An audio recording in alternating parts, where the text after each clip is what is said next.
Michael, thank you very much for doing this. Always a pleasure to spend more time with you. It's been some of my favorite past few dinners have been with you. I want to actually start with something that you just said before we were recording that made me laugh out loud. That you said that Marc Andreessen scares the crap out of you. Why'd you say that? Talking to him is like taking a test.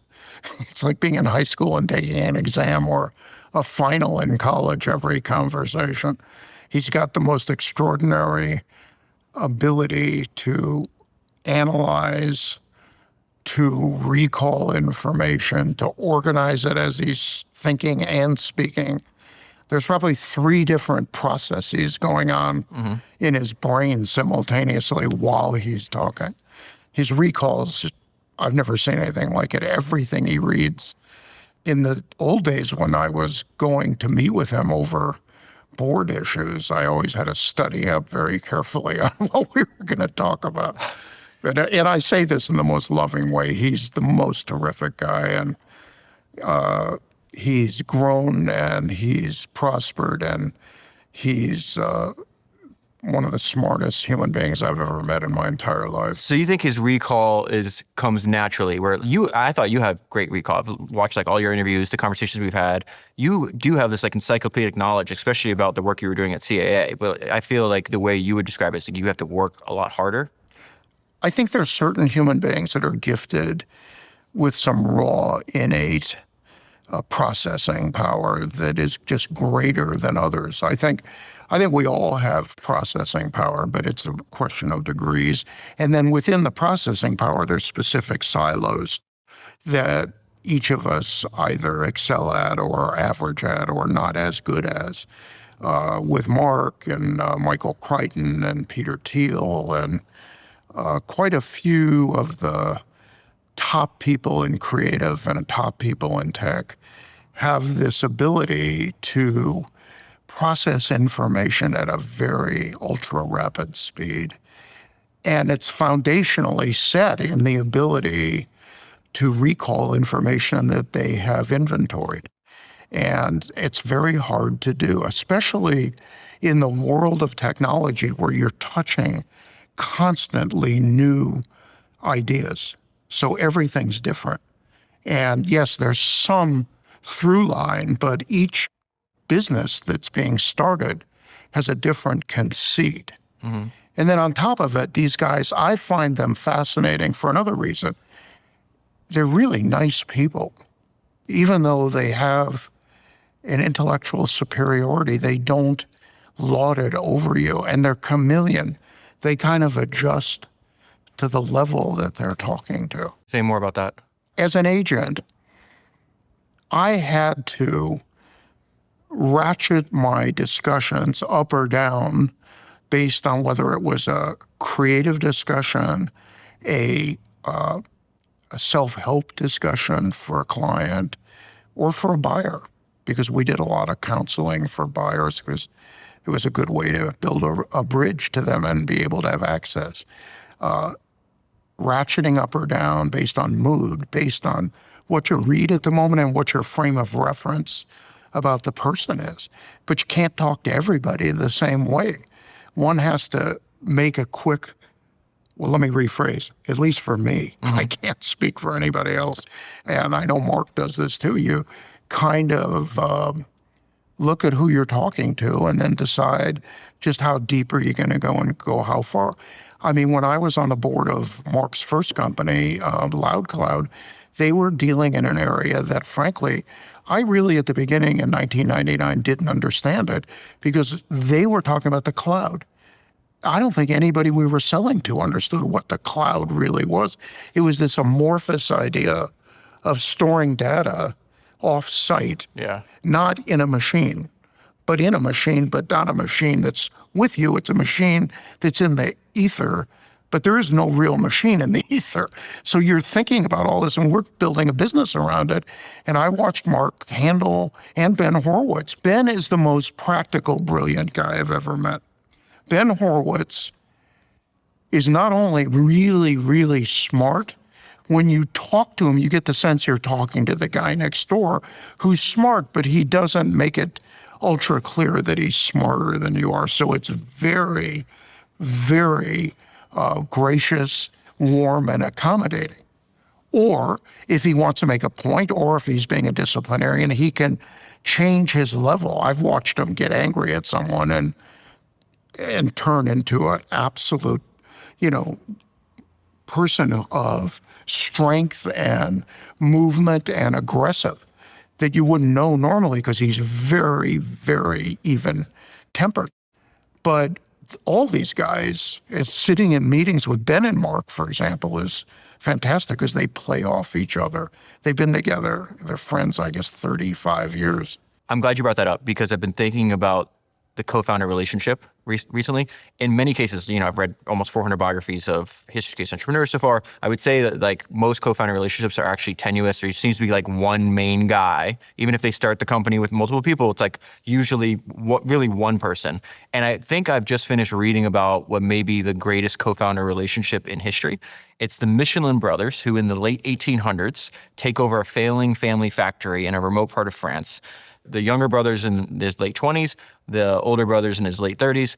They essentially from almost scratch, or even from like a negative position because the factory is almost bankrupt, they build a family dynasty that lasts 100 years. The company 130 years later is still prospering, still one of the best tire companies in the world. And they did it by division of responsibilities, which kind of reminded me of what you were just saying about Marc and Ben, where the younger brother made the product and the older brother sold the product. They just happened to be the best in the world at both of those things, and coming together, they ran the company until they both died. They had a partnership for 45 years. What is it that you see when you observed Marc and Ben together that you thought they had a complementary skill set? Well, first of all, the obvious, when I first met them 25 years ago, they could finish each other's sentences before they started that business, because they had worked together before and they're friends. I think at the underlying foundation of partnerships in any business, there's got to be a respect for their business acumen. There has to be complementary personalities. They can't both be the same. And there has to be complementary temperament, and there has to be a shared vision. And that's hard to find. And as you kind of hinted at, you saw two successful founders with the Michelin brothers. Yeah. I can name you too many co-founded businesses where always one of the founders ends up getting pushed out. Yeah. And I would say that's, based on the reading I've done, the more likely outcome. I don't want to put a percentage on it because I honestly don't know, but if you asked me off the top of my head, I'd say 90%. It's very hard to have two strong founders that share a singular vision, like you talk about the Michelin brothers, and that have a division of responsibilities. It's very difficult. But Marc and Ben, for example, Marc knows everything that's going on in the company, but Ben operates it. And Marc's very comfortable with that. And Marc has phenomenal instincts about companies, and so does Ben. Ben also comes at looking at a business as a guy who's operated multiple businesses and sold businesses. Very hard to find leaders who understand principles of business, how to execute them, how to handle people, how to be a leader, how to get along with your co-founder, how to have a intellectual process to support your vision and how to unfold your vision. And while you're doing that, to be open-minded. That's really difficult. At CAA, I spent an enormous amount of time making sure that the executives in the company were stable in their personal lives, their professional lives, not in any order, by the way, in their growth, their profile. You did this through one-on-ones with them? I had a system that was pretty random, frankly, but I did and I wrote about this. We discussed it last time. I did when I was in town, which I tried to be in town 3 to 4 days a week, but I traveled to New York every week, to Japan once a month, and to Europe once a month. But I decided to do everything short. So if I went to New York, I would go for one day, but I'd get in that one day breakfast, lunch, drinks, dinner, meetings in between.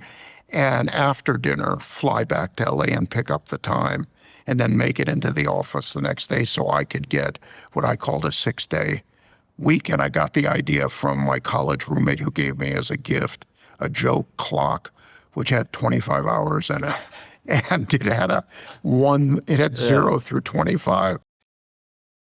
I spent a lot of time with Michael Ovitz, and one thing that is obvious when you study his career is that Ovitz made working with the very best people a priority. People like Martin Scorsese, Robert De Niro, Michael Crichton, Marc Andreessen, and the founder of Nobu. Ovitz knew, just like Steve Jobs knew, that you always bet on talent. In fact, Steve Jobs has this great quote where he said, "You must find the extraordinary people. A small team of A players can run circles around a giant team of B and C players. And so you must build a team that pursues the A players." And that is exactly what Ramp has done.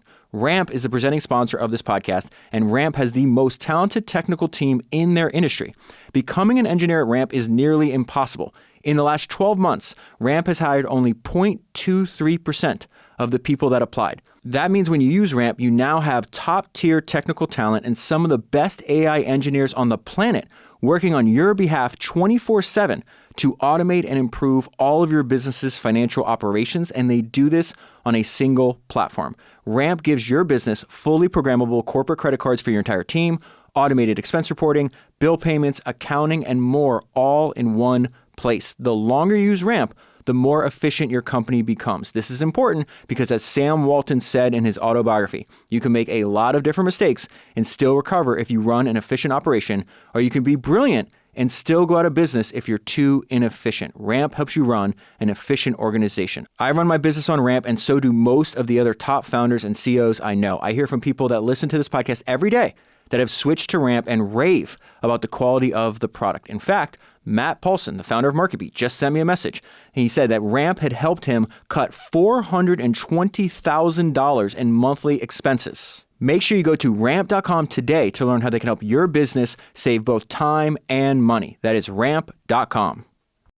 You have, this is what I was trying to tell people, like, since we've become friends, obviously you're a legend, people love your book, and they're like, well, how's Ovitz? I'm like, you ever heard any of my episodes on Rockefeller? It's like, he's like the Terminator. We're like, one of my favorite stories of Rockefeller is obviously like in the very beginning of the oil industry, we're there at the ground floor. Like people, one of the things they miss when they analyze his company is just how well funded he was. He was relentless at raising money, and he went into every single battle they had with his competitors with the biggest war chest by far. And any biography on Rockefeller, it'd be written about. And what I loved about Rockefeller, you have a little bit of this in you, where he would go to every single bank or any partner, and he'd be like, I need money. I would like to borrow money. And obviously he tells them why. They say no. He goes, that's fine. Gets up, not mad, upset. He says something in there, it's like, it made no difference to me. I'm just one step closer to getting what I actually want. So that person said no, I go to the next one and do another meeting. And then I get money. Okay, good. Now I go to the next one. And he just set it up all day long until he basically set his schedule up where every single hour of the day was going to be dedicated to this task. And then once the task is done, then what else is on the next task? And I'll do the exact same thing. Just absolute relentless, like almost, they said he went about his business like a farmer plows a field. Yeah. So I'll tell you a story that I told 500 guests at a party I held for the MoMA Board of Trustees at our home, at Tamara's and my home.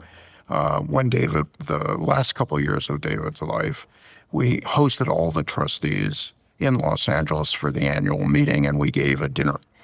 And we invited a lot of people from politics, from entertainment, and from the museum and gallery world. And I told this story because David had just passed away, and I told it because his son was there. I never went to an art museum, and you know I love art. Yeah. You've been to the house, and you know that I'm absolutely certifiably insane and should probably be put in an institution, but I love it. You were commenting on the chairs before. Well, because I just love aesthetics. Yeah. And I learned that from my directors in the 70s. Mm-hmm. They would look at things, and everything they looked at showed up in a movie someday. Yeah. So they registered everything, and I learned to register. But I never went to an art museum until I was 18. Now think about that, and think about Europe being at my home with 300 pieces of art hanging, right? Mm-hmm. And I went to New York for 4 days because that's all I had off. I'd never been. I left LA. I was working full time. I was 18 years old. And I worked because I needed to, because my family, unfortunately, didn't really have the means to support me, which, by the way, turned out to be helpful in my later life, oddly. Why do you think it's helpful? Because it gave me a sense of drive, ambition, and a goal-oriented thinking that any of my friends that didn't grow up like that sort of either, it was binary. They either had it or they didn't have it. And most of the time they didn't have it. But some of them did, by the way. But when I was in New York, I had 4 days, and I had all these things mapped out to see. I'd done all this homework. I needed to see the Village. I wanted to go to Soho. I wanted to go to art galleries. I wanted to go to their 10 museums. I wanted to go to all of them. Of course, my appetite's always, bigger than my stomach. So I went to MoMA. I left 6 hours later, and I went back the next day, and I went back the third day. It absolutely changed my life. And I then remember sitting in my office at CAA, and this is probably 15, 16 years later, and I'm telling this story, and David Rockefeller sitting at the front table at this dinner for 500 people. And my assistant buzzes in and says, and I had a phone assistant, one for incoming and one for outgoing calls. So the incoming assistant says, "Michael, Mr. Rockefeller for you." And I didn't skip a beat, and I said, "Tell Bill Murray I'll call him back." Because Bill used to call under different names all the time, and he could get away with it most of the time. So I'm in the middle of something crazy, and Bill would give a name that he knew I had to pick up. And I love the guy to this day. He's one of the greatest human beings on the planet. A guy who I will be loyal to till the day I die, for a whole series of reasons, which I'm happy to come back to. So my assistant said, "It's David Rockefeller." I said, "Tell Bill I'll call him back." She says, "No, I think it really is Mr. Rockefeller. It's his assistant, and her name's Marnie, and she wants you to, Mr. Rockefeller's trying to reach you." I said, "Look, it's not David Rockefeller. You know it's Bill. Just get a number. I'll call him back." She said, "Okay." Why would it be so unbelievable that Rockefeller was calling you at that time in your career? Because I'm a guy in LA with a beginning art collection, basically, no real cultural profile. And this is David Rockefeller. I mean, he's a legend in the world of business and culture. His mother started MoMA.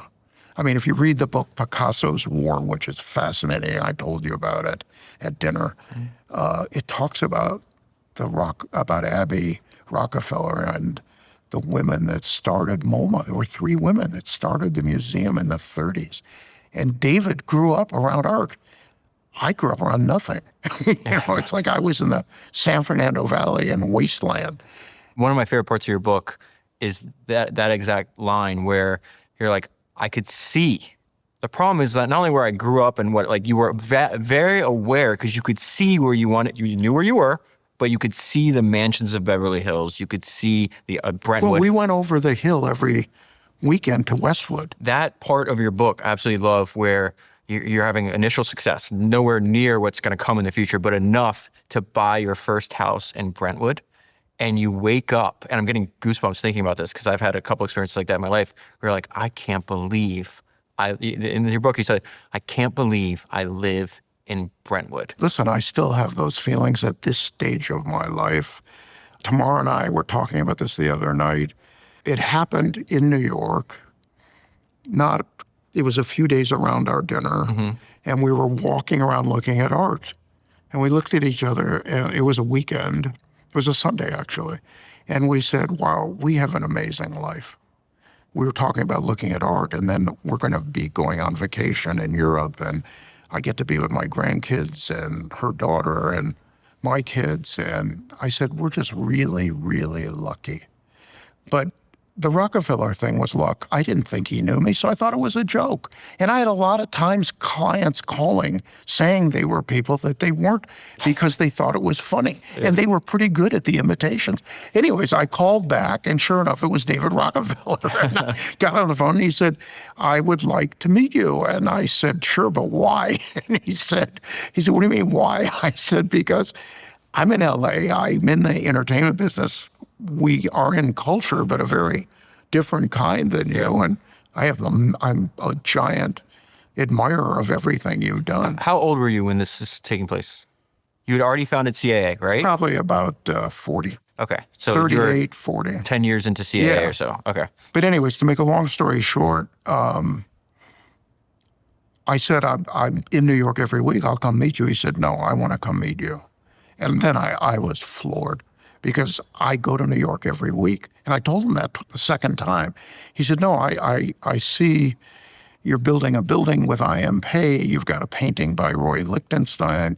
He said, these are very interesting choices for someone your age in California. And he wasn't denigrating California, but he was kind of making it clear we were one of the very first, not the first, but one of the very first architecturally inspired buildings with a top American architect in Los Angeles. It wasn't a thing to do architecture of note in Los Angeles. And before I chose I.M. Pei, I spent a lot of time and I researched all the top architects in the world and made that decision. And to this day, I'm thrilled that I had that relationship.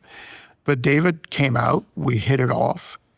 In my office, he asked me to go on the board. I became the youngest board member on the board. I think the second time they had someone that young.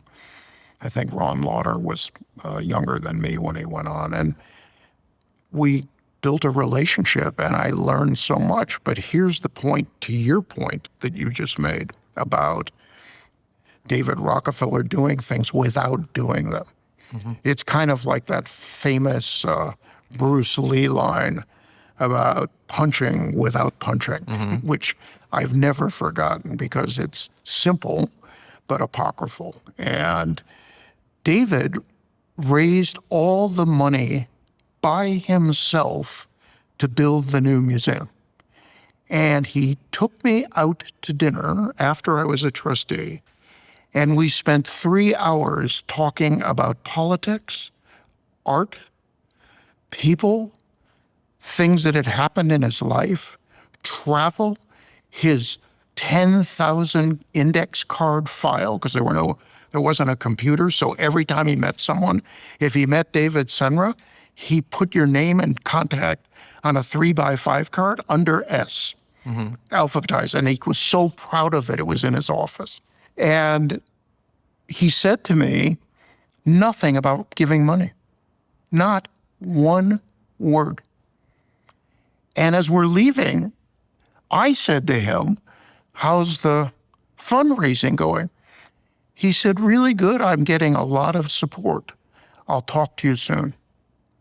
And I made a donation that was a lot larger than I thought I would. He never asked me to make a donation. And then I found out later, he had that same meeting with every trustee. He didn't ask one for a dime. So is this just like black belt level sales? This is as good as I've ever seen. And by the way, hard to explain this to you because I'm a salesman and maybe the best in the world. Well, I'm a salesperson. I don't know if I'm the best, but I'm fairly good at it. I had dinner with Marc Andreessen. Our mutual friend Jared Kushner invited me to go to dinner with Marc, and I asked him about you because I was going to meet you. And as we said, the best in the world. Well, Marc's prejudiced because I'm crazy about Marc and I consider him family. But I think the idea of having that kind of restraint, I don't think I could have. I wouldn't even think to do that. No, because I would have had to, at the end, say something to feel I'd accomplished my intention in the mission. He didn't say a word, and he didn't even come close to it. It's almost like you want to contribute, great, you don't, that's okay too, but he never said the word contribute. He never talked about money. He talked about the architecture, but he talked about where to hang the collection. He talked about other things in the world, but 3 hours, not a word, not one word. He was how much older than you? A couple decades? Oh God, David, God, we just celebrated he died at it. He was probably twice my age. See, and let's say you're 40 at the time, he's 80. This is something I'm guessing, I don't know why. Yeah, we don't need the exact number, but it's not like an older brother. It's like a father. No, he took me to one of the White House Correspondents' Dinner in Washington, the two of us. It was one of the greatest nights of my life. You talk about pinching yourself. I'm in his limo with him driving to the airport, in his plane, in his car to the White House Correspondents' Dinner. It was just he and I walking in. He knew every single person in the room, and if he didn't, they knew him. And I'm sitting there, I'm like, it's hard to impress me, I hate to say, because I travel around and I've met a lot of people. Yeah. This knocked my socks off. He knew everyone in the room. And sitting at his table that night was an experience to behold, because everyone came up to pay their respects to him.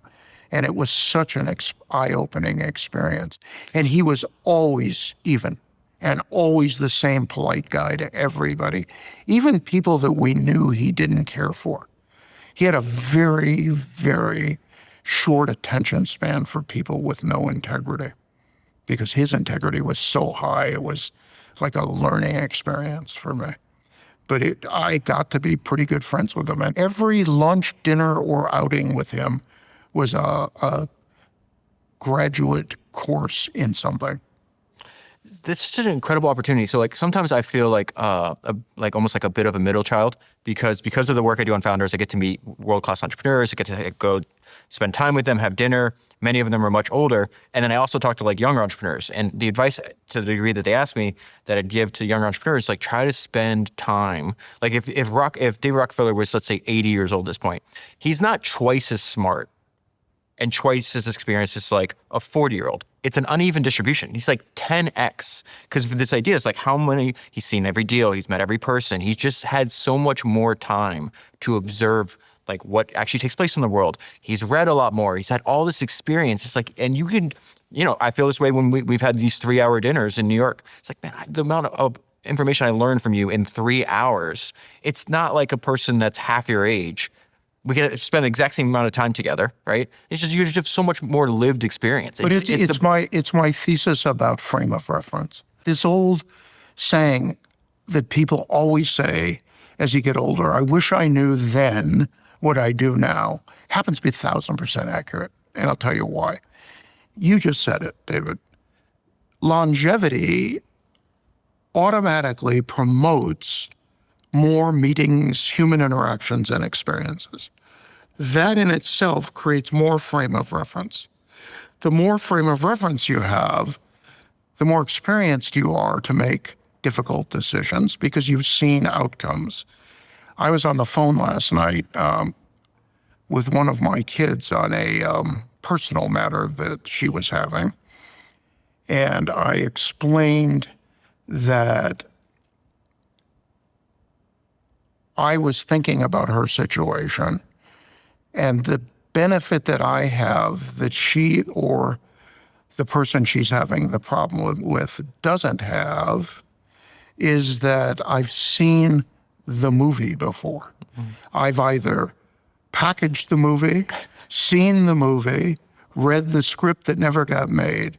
I've seen it fictionally done, non-fictionally done as a documentary, done based on historical fact, done based on someone's biography.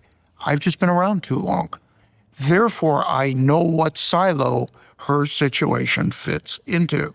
And I said to her, you cannot see what I can see. And I said, you're going to get off the phone and you're going to go, Dad is really a jerk.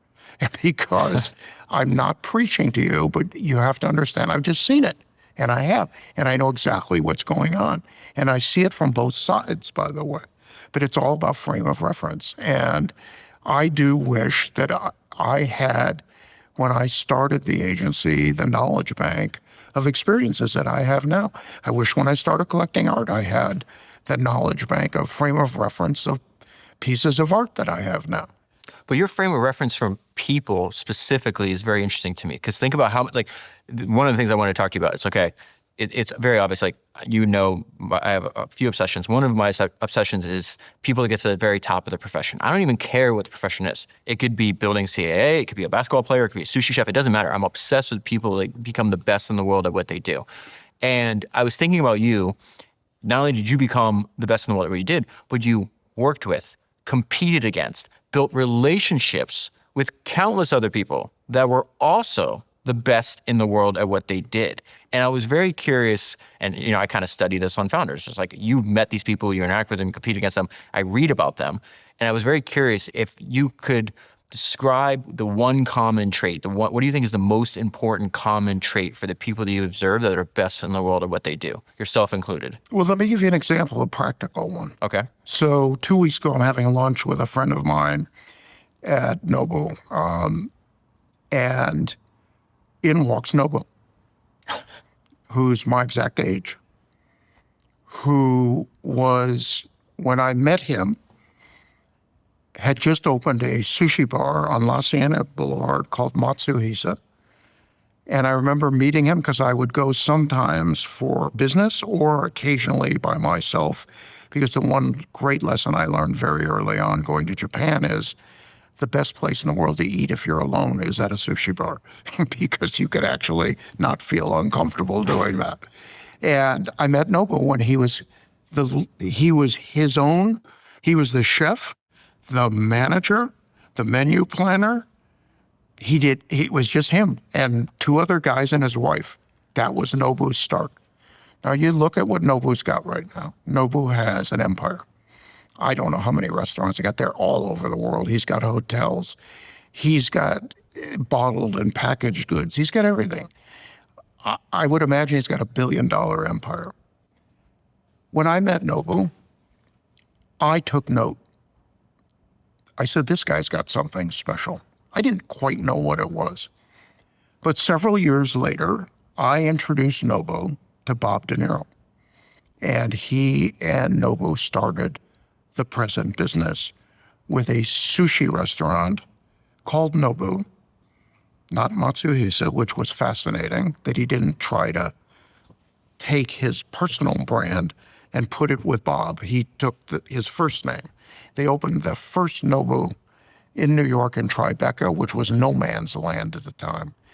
But Bobby had a hunch because he was developing property in Tribeca, and he was a huge believer when everyone around him was negative and advised him against it.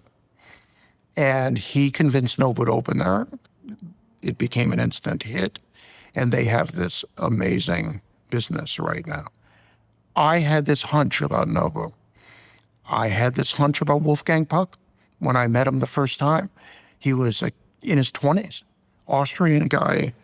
I said, this guy not only is a great chef, but like Nobu, he had a fantastic personality. Why is it I went out to every meal of my life as an agent for my whole life? I went out every night and every lunch, and I picked those 2 guys, frame of reference, because I knew in interacting with them, they had something special. Is this an intuition that you have, or is this something concrete that you've picked up about their personality or the way they approach their work? No, it's like the general thesis for me, and I use it to this day. I use it in my tech investing and have since 1992. I used it in finding clients. I used it in building careers. I used it in making relationships. I'm interested in growth, personal growth. I'm interested in being the best at whatever I get into, to the point of it probably not being healthy.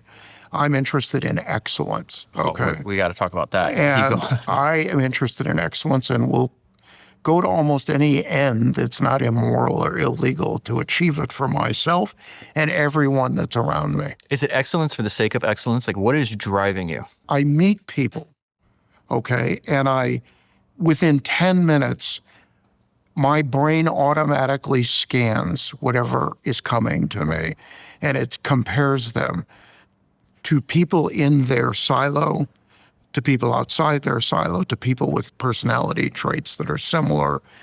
It compares all the positive and negatives. It's the same thing when I collect art.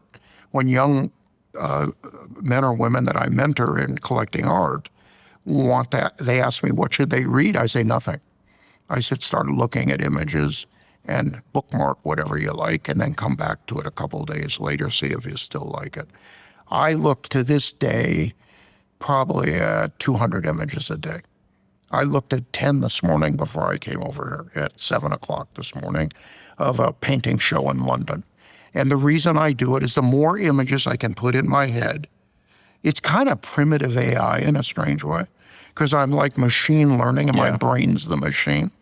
I tell all my AI guys and gals who are all much younger than me, except for a couple guys at Stanford that I work with that are professors that are actually, I guess they're in their 50s and 60s.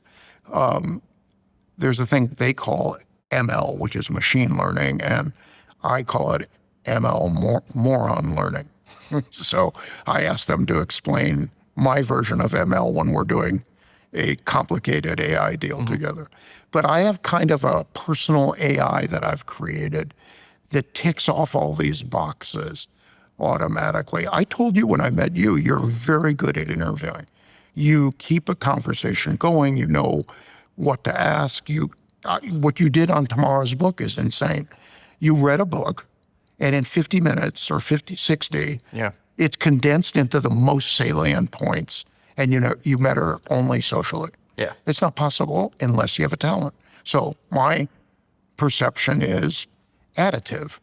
I thought you had talent. Then you prove it over and over. I listen to I told you I went back and I've listened to every one you've done. Yeah, I appreciate that. You don't have to appreciate it. I got a master's degree in people I never heard of. So I should bring this up. The first time we ever talked, and it was just pure chance, is we share a mutual friend in Rick Gerson. Yeah. And I'm having breakfast with Rick, and you guys have been friends for like 25 years. Right. And me and Rick are real close friends in the last few years, and we're at breakfast, and his phone's on the table, and it rings, and I'm like, oh shit, that's Michael Ovitz. Like, because I'd read your book already. Like, I obviously knew who you were, but we had never spoken.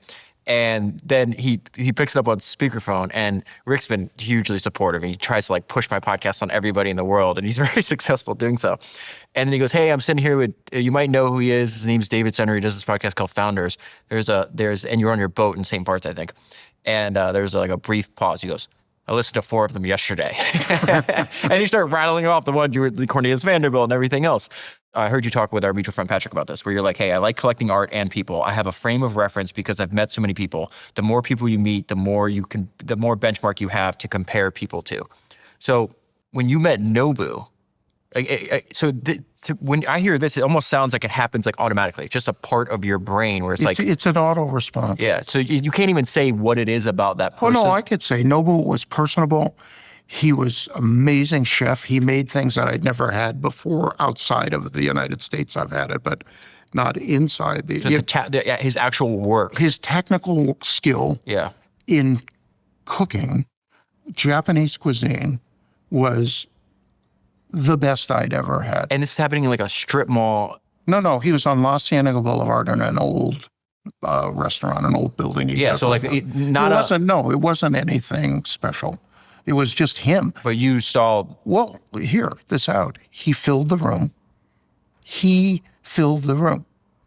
His personality? Yes, what do you mean? He filled the room. When you were there, you knew it was his place. You knew he was a sensei. You knew he was the master chef. You wanted to sit in front of him, those 4 coveted seats. You wanted to talk to him because he was interesting. He had it all. Wolfgang Puck.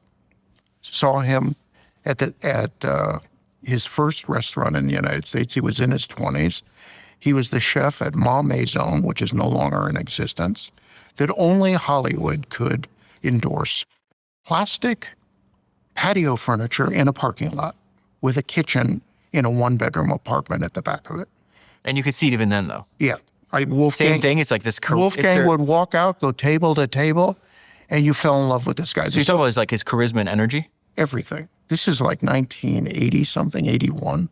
And Wolfgang's walking around asking everyone at every table and remembering their name and being gracious and being And the food, while you're eating this amazing food like we'd never eaten before, there was no such thing as California cuisine. Clean food with a French kind of flair, but it wasn't full of butter and oil. It was great. And you couldn't get a seat there. It was hysterical. The popularity of this place with a zero economic investment in infrastructure, right? But the food was to die for. And Wolfgang, you wanted to be his friend. So when he did Spago, I just gave him a quote for his book because I recognized this immediately. I went to Spago 4 nights a week up on Sunset. And I finally looked at Wolf. I said, we got to put you on television. And I just wrote this little story for his book. I said, I'm bringing the president of ABC for dinner, and I want you to just go crazy. I want you to pretend you're at Beaumaniere, where he trained in France, and do that kind of dinner and whip out the best wines that aren't on the list. And I want to get this guy in your corner. That Wolfgang served a dinner that night. We spent 3 hours eating. There must have been 15 courses.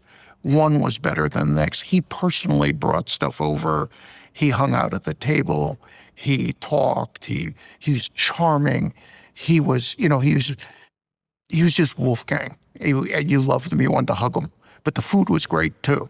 And I got the president of ABC to sign on a napkin a contract for a week's work on Good Morning America as an audition to replace Julia Childs. And the guy signed it, and he dated it, and I took the napkin. He also had a lot to drink. And the next day... Is that a key? And the next day he called me, and he said, I can't thank you enough. It was the most extraordinary dinner. He said, I have a slight recollection that I signed something. What did I sign? I said, oh, you signed a contract to put Wolf on, our chef that you met, the little Austrian guy who was so cute, to put him on Good Morning America and try him out. He said, I can't do that. I said, well, you made a deal and you're a man of high integrity. So he said, I didn't make a deal. What are you talking about? I said, I'm going to send one of our assistants over with the contract, and you take a look, and then you call me and tell me if you made a contract or not. So we take the napkin and pin it to someone's shirt, okay? Put a sport coat on him, arrange with the president of ABC's assistant to walk him right into the office. He walks in, the guy looks at him, he opens his coat. It was all in huge print, and he sees his signature. My guy closes his coat and runs out the door. And my phone rings 10 seconds later. He said, I guess I signed a deal, didn't I? And he put him on, and he's still on. The best leaders in business are able to spot patterns, but you can't spot patterns if you can't see your data. And most businesses are only using 20% of their data because 80% of your customer intelligence is invisible, hidden in emails, transcripts, and conversations. Unless you have HubSpot. HubSpot is where all of your data comes together so you can see the patterns that matter. Because when you know more, you grow more. And that is a pattern that never fails. Visit HubSpot.com today. That is HubSpot.com. I feel like you operate much more on intuition. Like you spend an enormous amount of time like preparing. Like one of my favorite stories in your book, and I try to do the exact same thing in my career. It's like, okay, I'm going to start in the mailroom. Well, guess what? I'm going to go down to the file cabinets, this huge room that contains 70 years of history on Hollywood, and I'm going to show up 2 hours early, and I'm going to read, then I'm going to work a full day, then I'm going to go back there at night and keep reading. I'm going to work my way through in a very Rockefeller-esque way of just like plowing a field till I get to the end, and then I use this enormous research and base of knowledge you have, and then you combine it with these experiments and the frame of reference that we just talked about.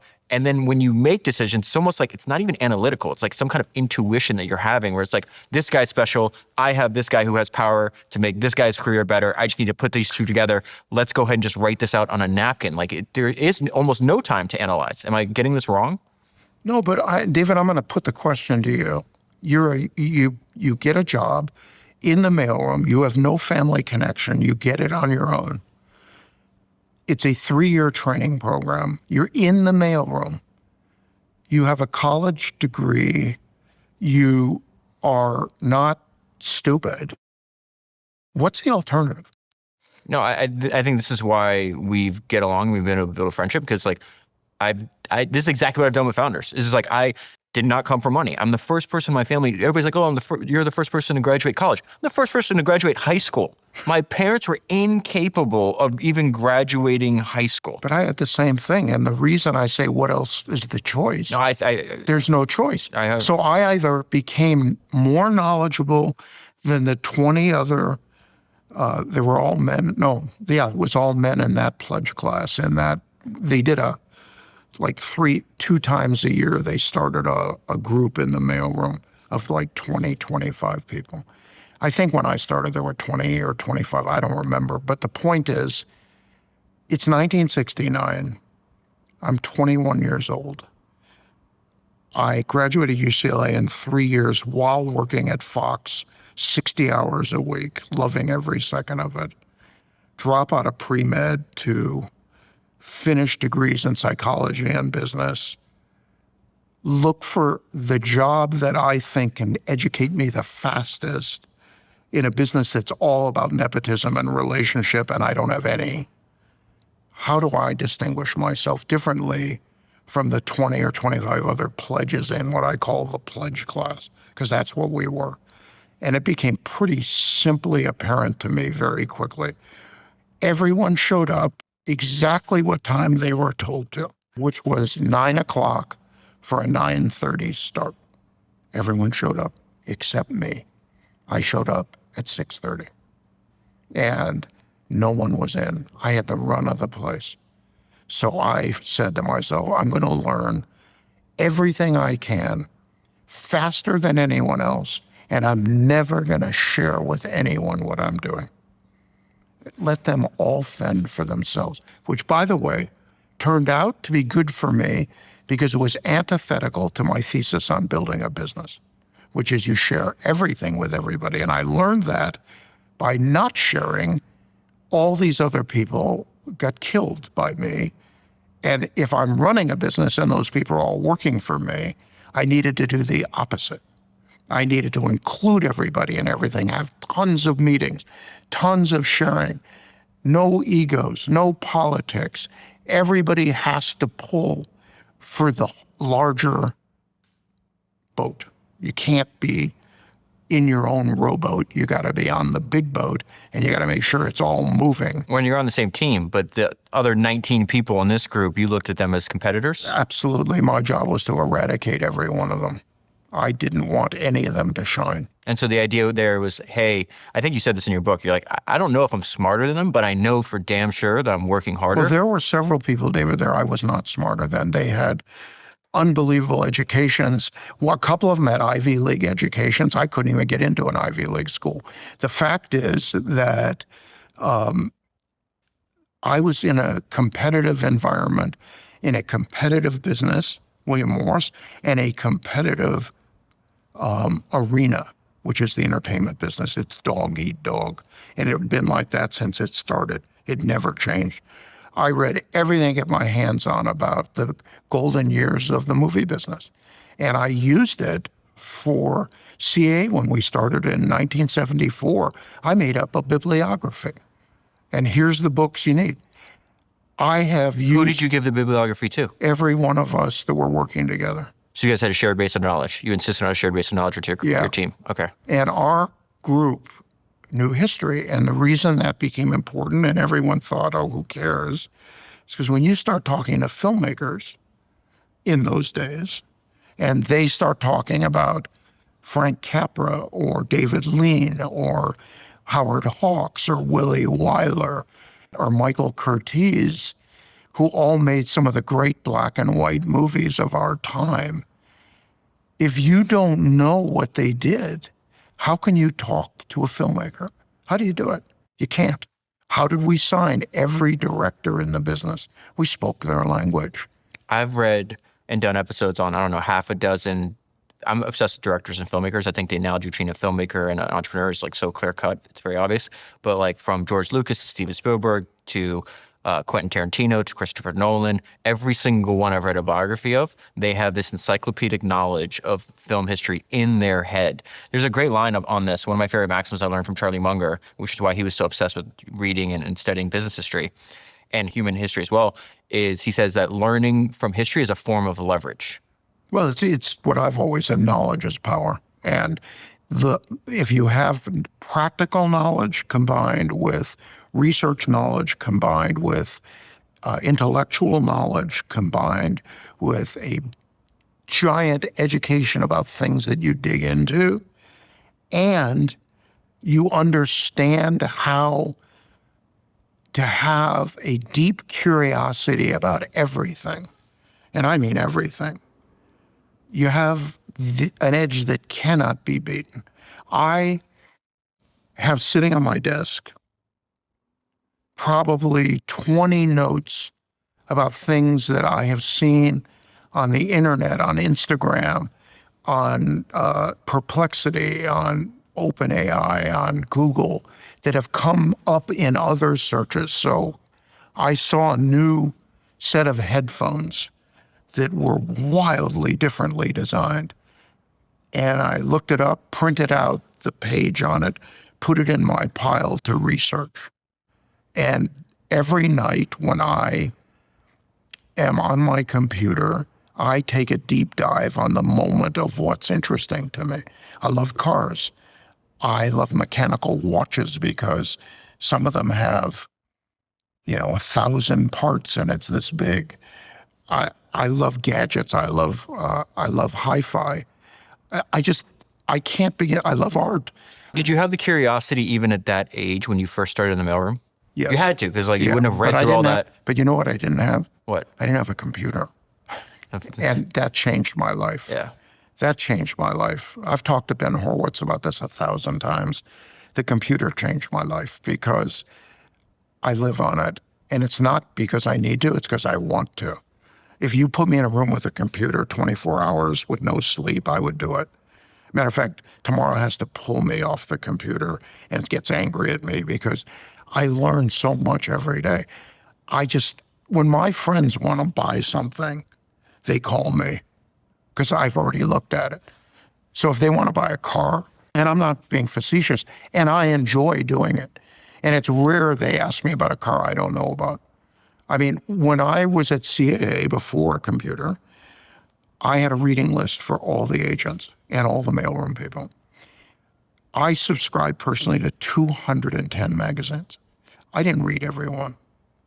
I don't think I did for a second, but I flipped the pages. So I had Car and Driver, Road and Track, Automobile, and I'm missing one, Motor Trend. All four. Why? I wanted to see what everyone wrote. I didn't read detailed articles. I'd always read the headline, look at the pictures, read the first paragraph. If I loved an article and wanted to go further, tore it out, put it in a pile for Sunday, every day. And I had Ladies' Home Journal, Vogue, McCall's, Mademoiselle. Why did I read women's magazines? Because the stylists in those magazines are 6 months ahead of the curve.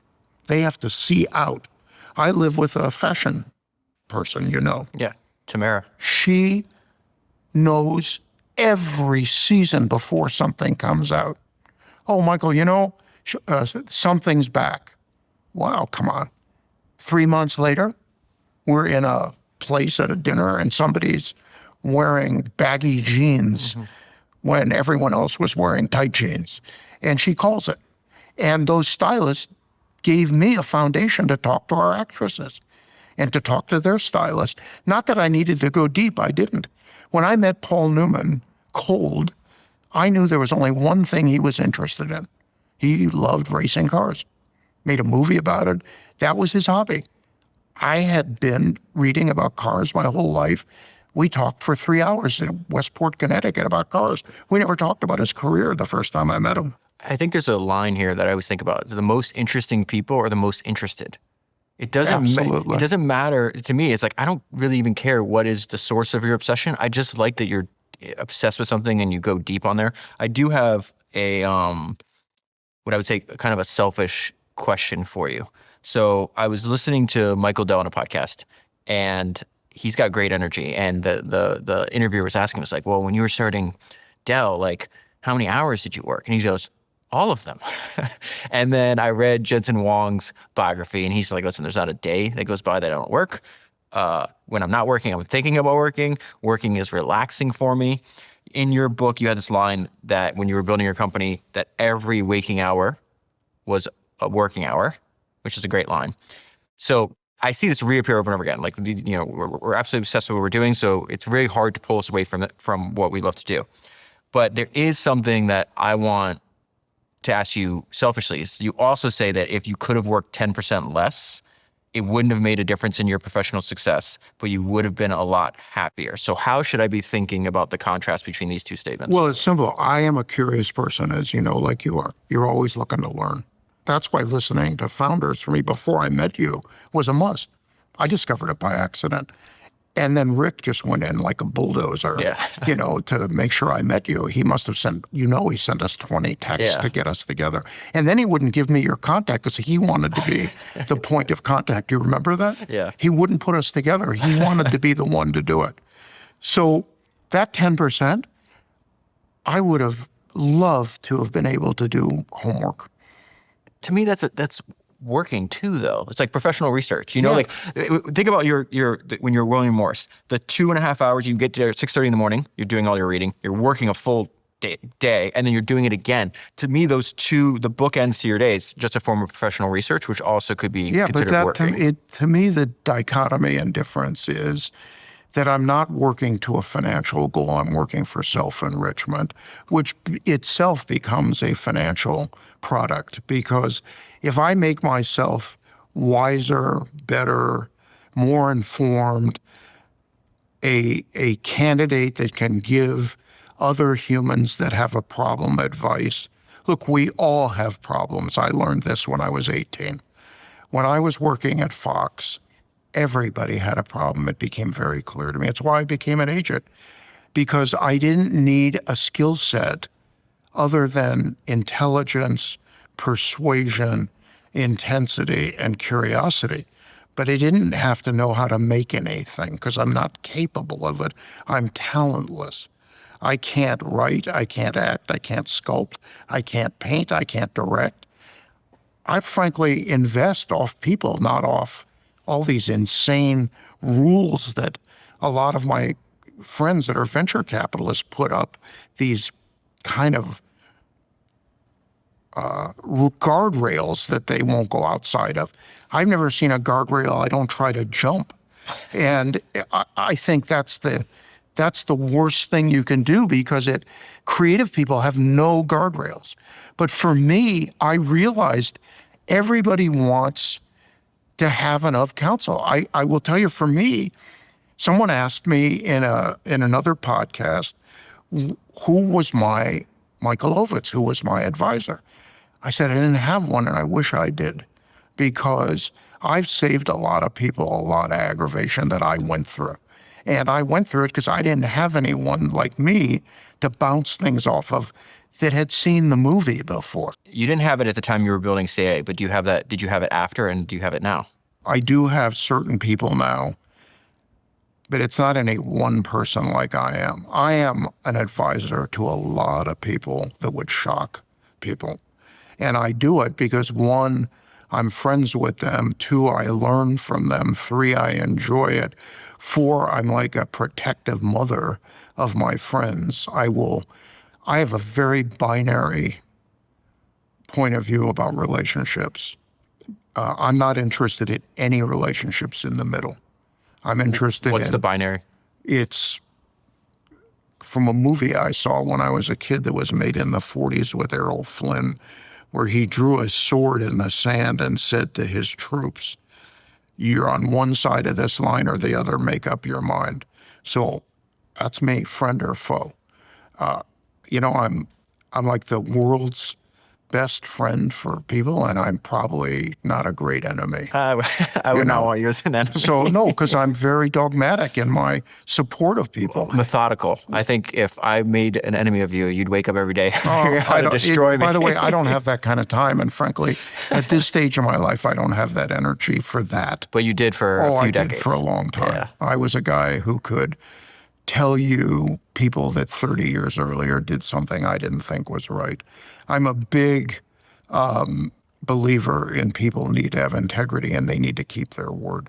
And the reason is when we were starting CAA and we had no money, nothing, we didn't even have a lawyer. So we were making tens of hundreds of deals with no contracts. So people had to keep their word, David. And it was very tough when you had no leverage and someone didn't keep their word. And unfortunately, in the entertainment business, there's kind of a gradation of lying. The most lies when we started were in the movie business because it takes 3 years to make a movie. So you had a long time to tell different stories. The second area was music. People really didn't tell the truth in music. They still to this day don't. It's a dirty business. It's a dirty business. Brilliant business and tough to do. But like I'm friends with a guy I have so much respect for, Lucian Grange. This guy has more integrity than anybody I've ever met. He's got Rockefeller integrity. He just calls it as he sees it. He's transparent. He's open. He knows how to build a business. He understands talent. He understands how to read a balance sheet. He's one of the old guard guys. Diller was like that. Diller understood people. Diller could read a balance sheet. And Diller, like a few of us, could read a script and play the movie in his head. Not a lot of people could do that. If they did, there'd be a lot more successful companies and successful people. You could count on two hands the number of people in my day that could do that.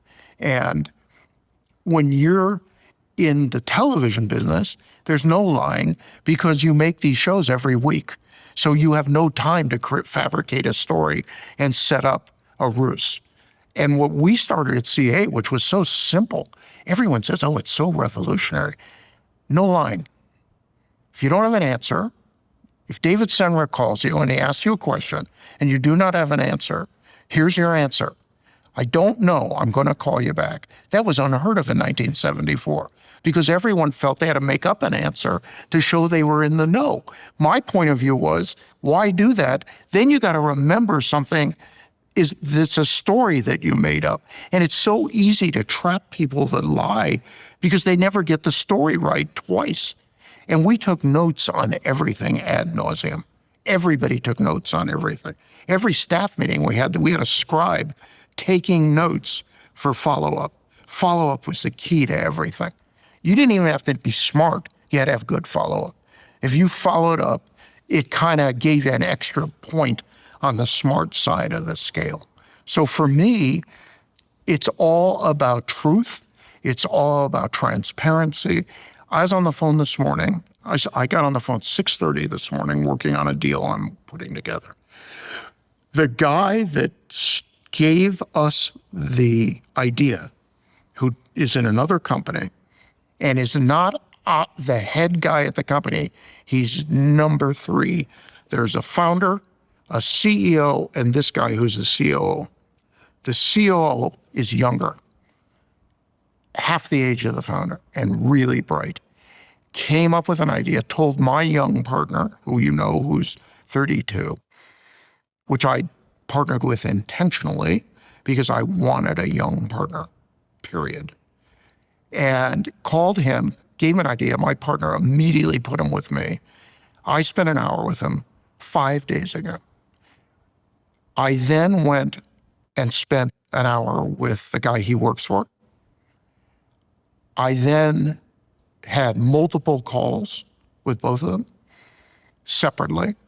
And then I called the guy who started it this morning at 6:30 in the morning. He's on the East Coast, to give him a 100% update of every conversation so he didn't feel left out. Did I need to do that? Most people would say no. I would say yes. He's now up to speed. He's supportive.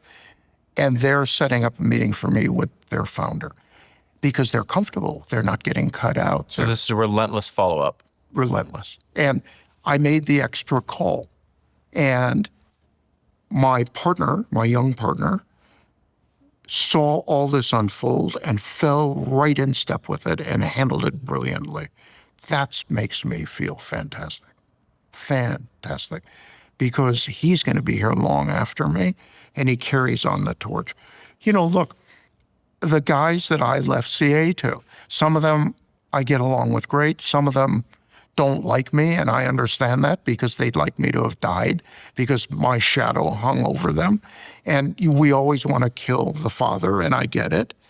At the end of the day, 50 years later, I think I did something right because the place is still functioning and it's still number one, still has the biggest market share, and it's still the most influential company.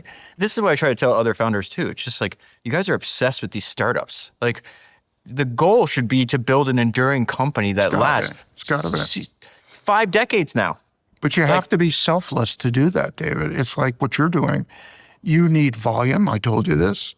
You need IP. You need to expose people that are underexposed, expose people that are overexposed, and rein them in so that for the audience, so they get their essence.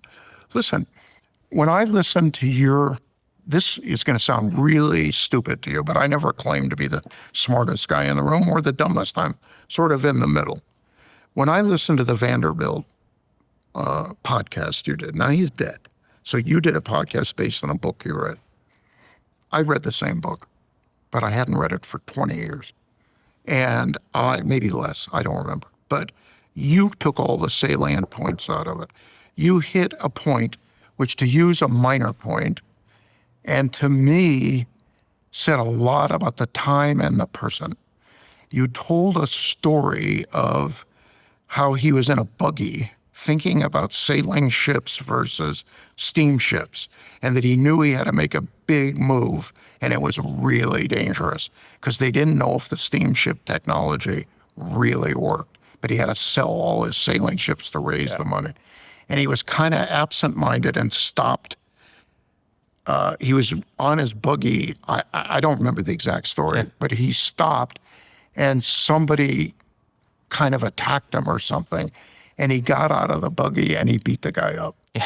And that story resonated with me because I respected the guy's brain for what he'd built. I respected the guy's brain based on your podcast for his foresight. And he did it not once, which for me is the key.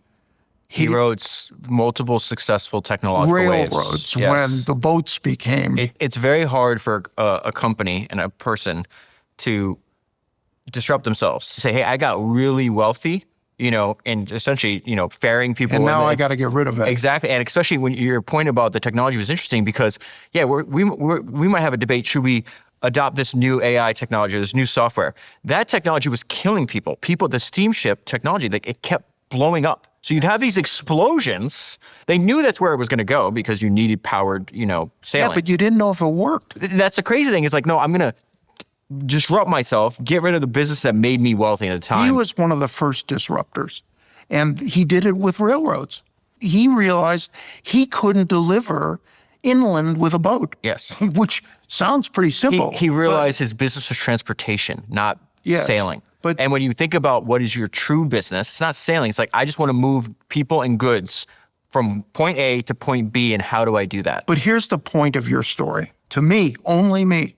This shows you me, which, as opposed to anyone else, and I don't know who else would think this. Maybe they would, maybe they wouldn't. I don't really care. Here's a guy who had foresight, commitment, and courage. He wasn't afraid.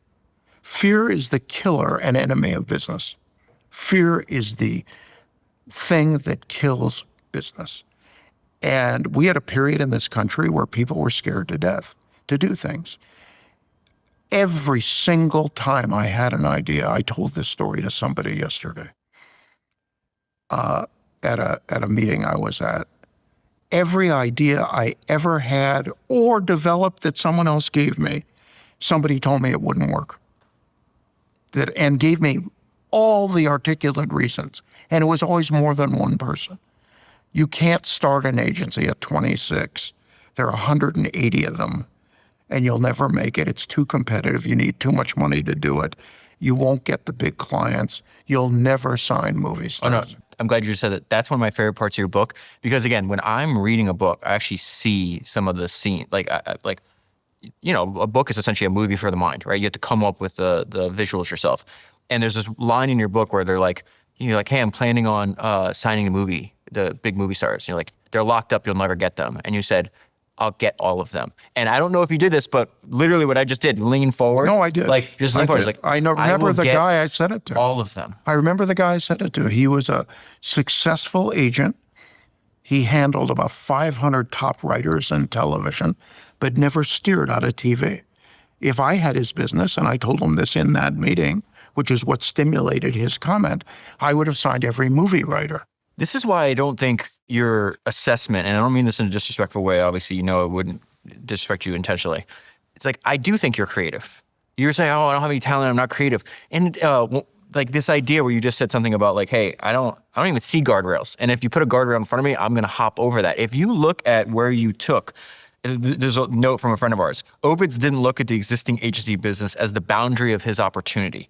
He decided on his own what he wanted to do, and then he did it. And he talks about the flywheel that you built up, like this huge density of talent. And you said, hey, I can actually control the supply, and I can actually just create the entire package instead of just handling this like one little silo. Well, that's creativity. Not really, but I understand. It's creative business, but it's not.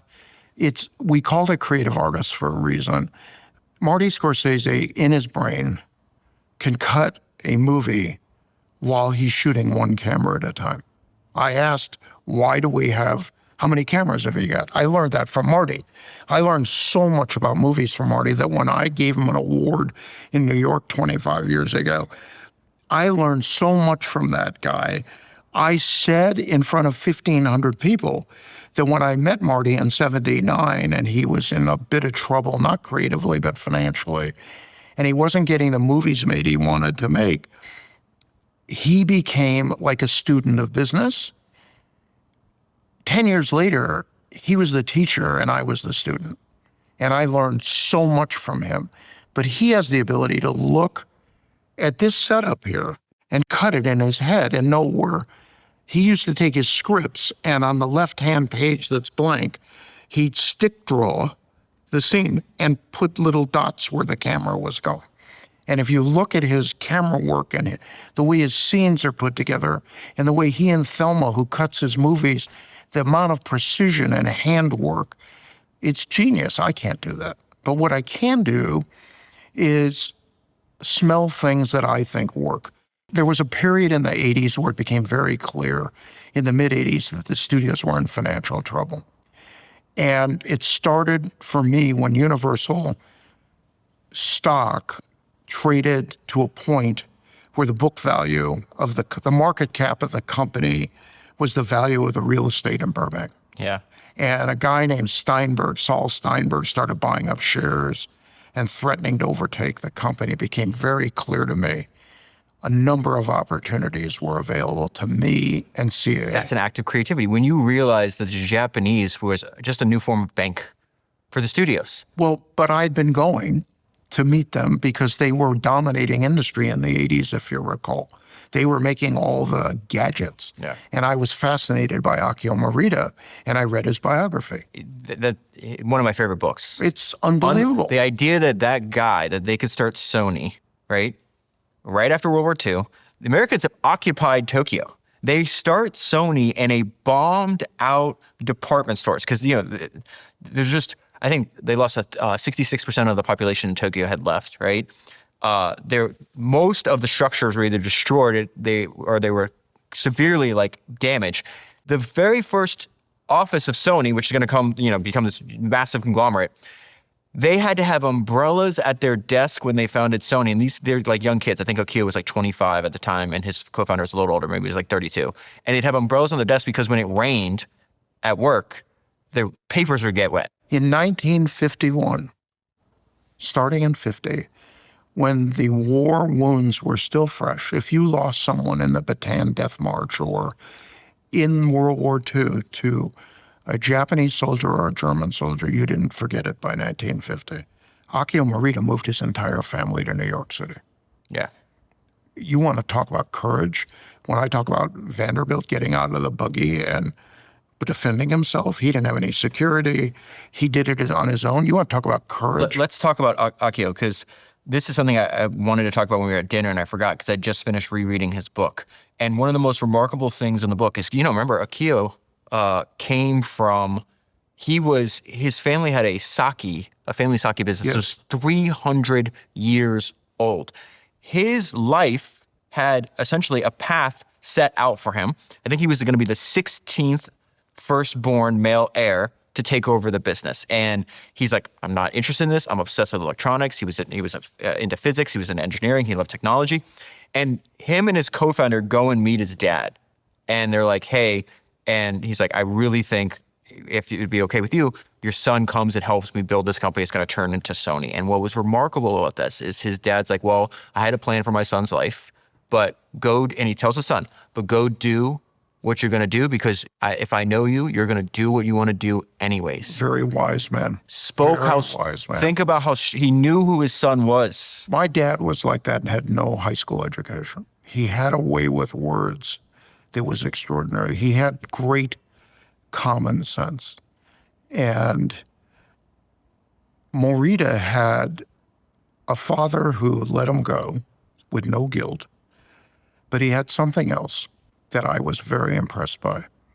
When I was advising him, he told me a story at dinner one night that I'll never forget to this day. The man who became his number two was named Noria Oga. And Noria Oga, I said to Mr. Morita at dinner, can you please tell me the story of how you found him? And he said, Michael, I didn't find him. He found me. I said, what happened? He said, Sony released their first reel-to-reel tape recorder. You know this story? Yes, it's hire a paid critic. Oga was in college. He was a senior. He was getting ready to look for a job. He went and auditioned at a store, the reel-to-reel. We couldn't afford it. He wrote a 10-page, handwritten, single-spaced letter to Morita critiquing the reel-to-reel, ripping it to smithereens. Morita made all the changes and offered Oga a job and moved him through the company like a hot knife through butter. And he eventually becomes president of Sony. Akio said something very fascinating. He's like, listen, just like a ballet dancer needs a mirror, right? We needed an oral mirror where this guy had a refined sense of music and hearing that I lacked. And so instead of being, upset, like you're trashing the product that I made, he took the 10-page document. He's like, these are actually good ideas. We need to work with this guy. But think about what you just said. Instead of rejecting it or getting upset or saying, what does he know? He's a senior in college. He took the whole thing and used it. It's like, I was very lucky, by the way. You want to talk about luck. I lived in a building in New York I set up because I'd come in at all hours of the night because I never wanted to be out of LA more than one day and one night, or 2 nights, I mean. And living above me was Marty Scorsese, and above him was Noria Oga.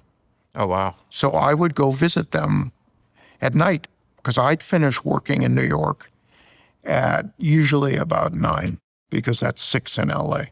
Sometimes 9:30, and I'd always have dinner at around 10. And unless I had a client dinner, which was always at 8. And then I'd go see Marty. And he every night watches a movie. Every single night.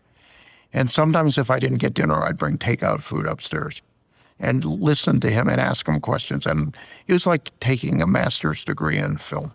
And it's where I learned he knew every old director. I mean, every director he respected. I learned about a guy like Michael Powell who did The Red Shoes. And no one knows about that movie to this day. And it was the most influential director on Marty imaginable. And I learned to be able to talk to Stanley Kubrick. He never had an agent except me. And I could talk to him because Marty basically educated me. And I did a lot of reading. And I knew about those old directors. And I had all of our people trained in the history of film and the history of television.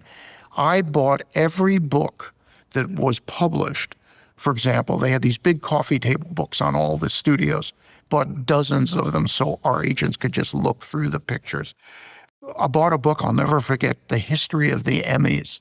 And it listed, this is pre-computer, all the Emmy Awards from the first Emmy broadcast, history of the Academy Awards. I made our people watch every film in the history of the Academy Awards that won Best Picture, Best Actress, Best Actor, Best Director, Best Writer, and Best Movie. Now, they didn't have to watch every bit of it because some of them were really slow. But they got familiar with who were these actors, who's Gary Cooper, who's Robert Mitchum, who's Lana Turner, who are these people, and what did they contribute? And by doing that, our people were so fluent in their business. They could talk television, they could talk movies, they could talk music. They knew history because past is prologue. If you know history, you pretty much can predict the future.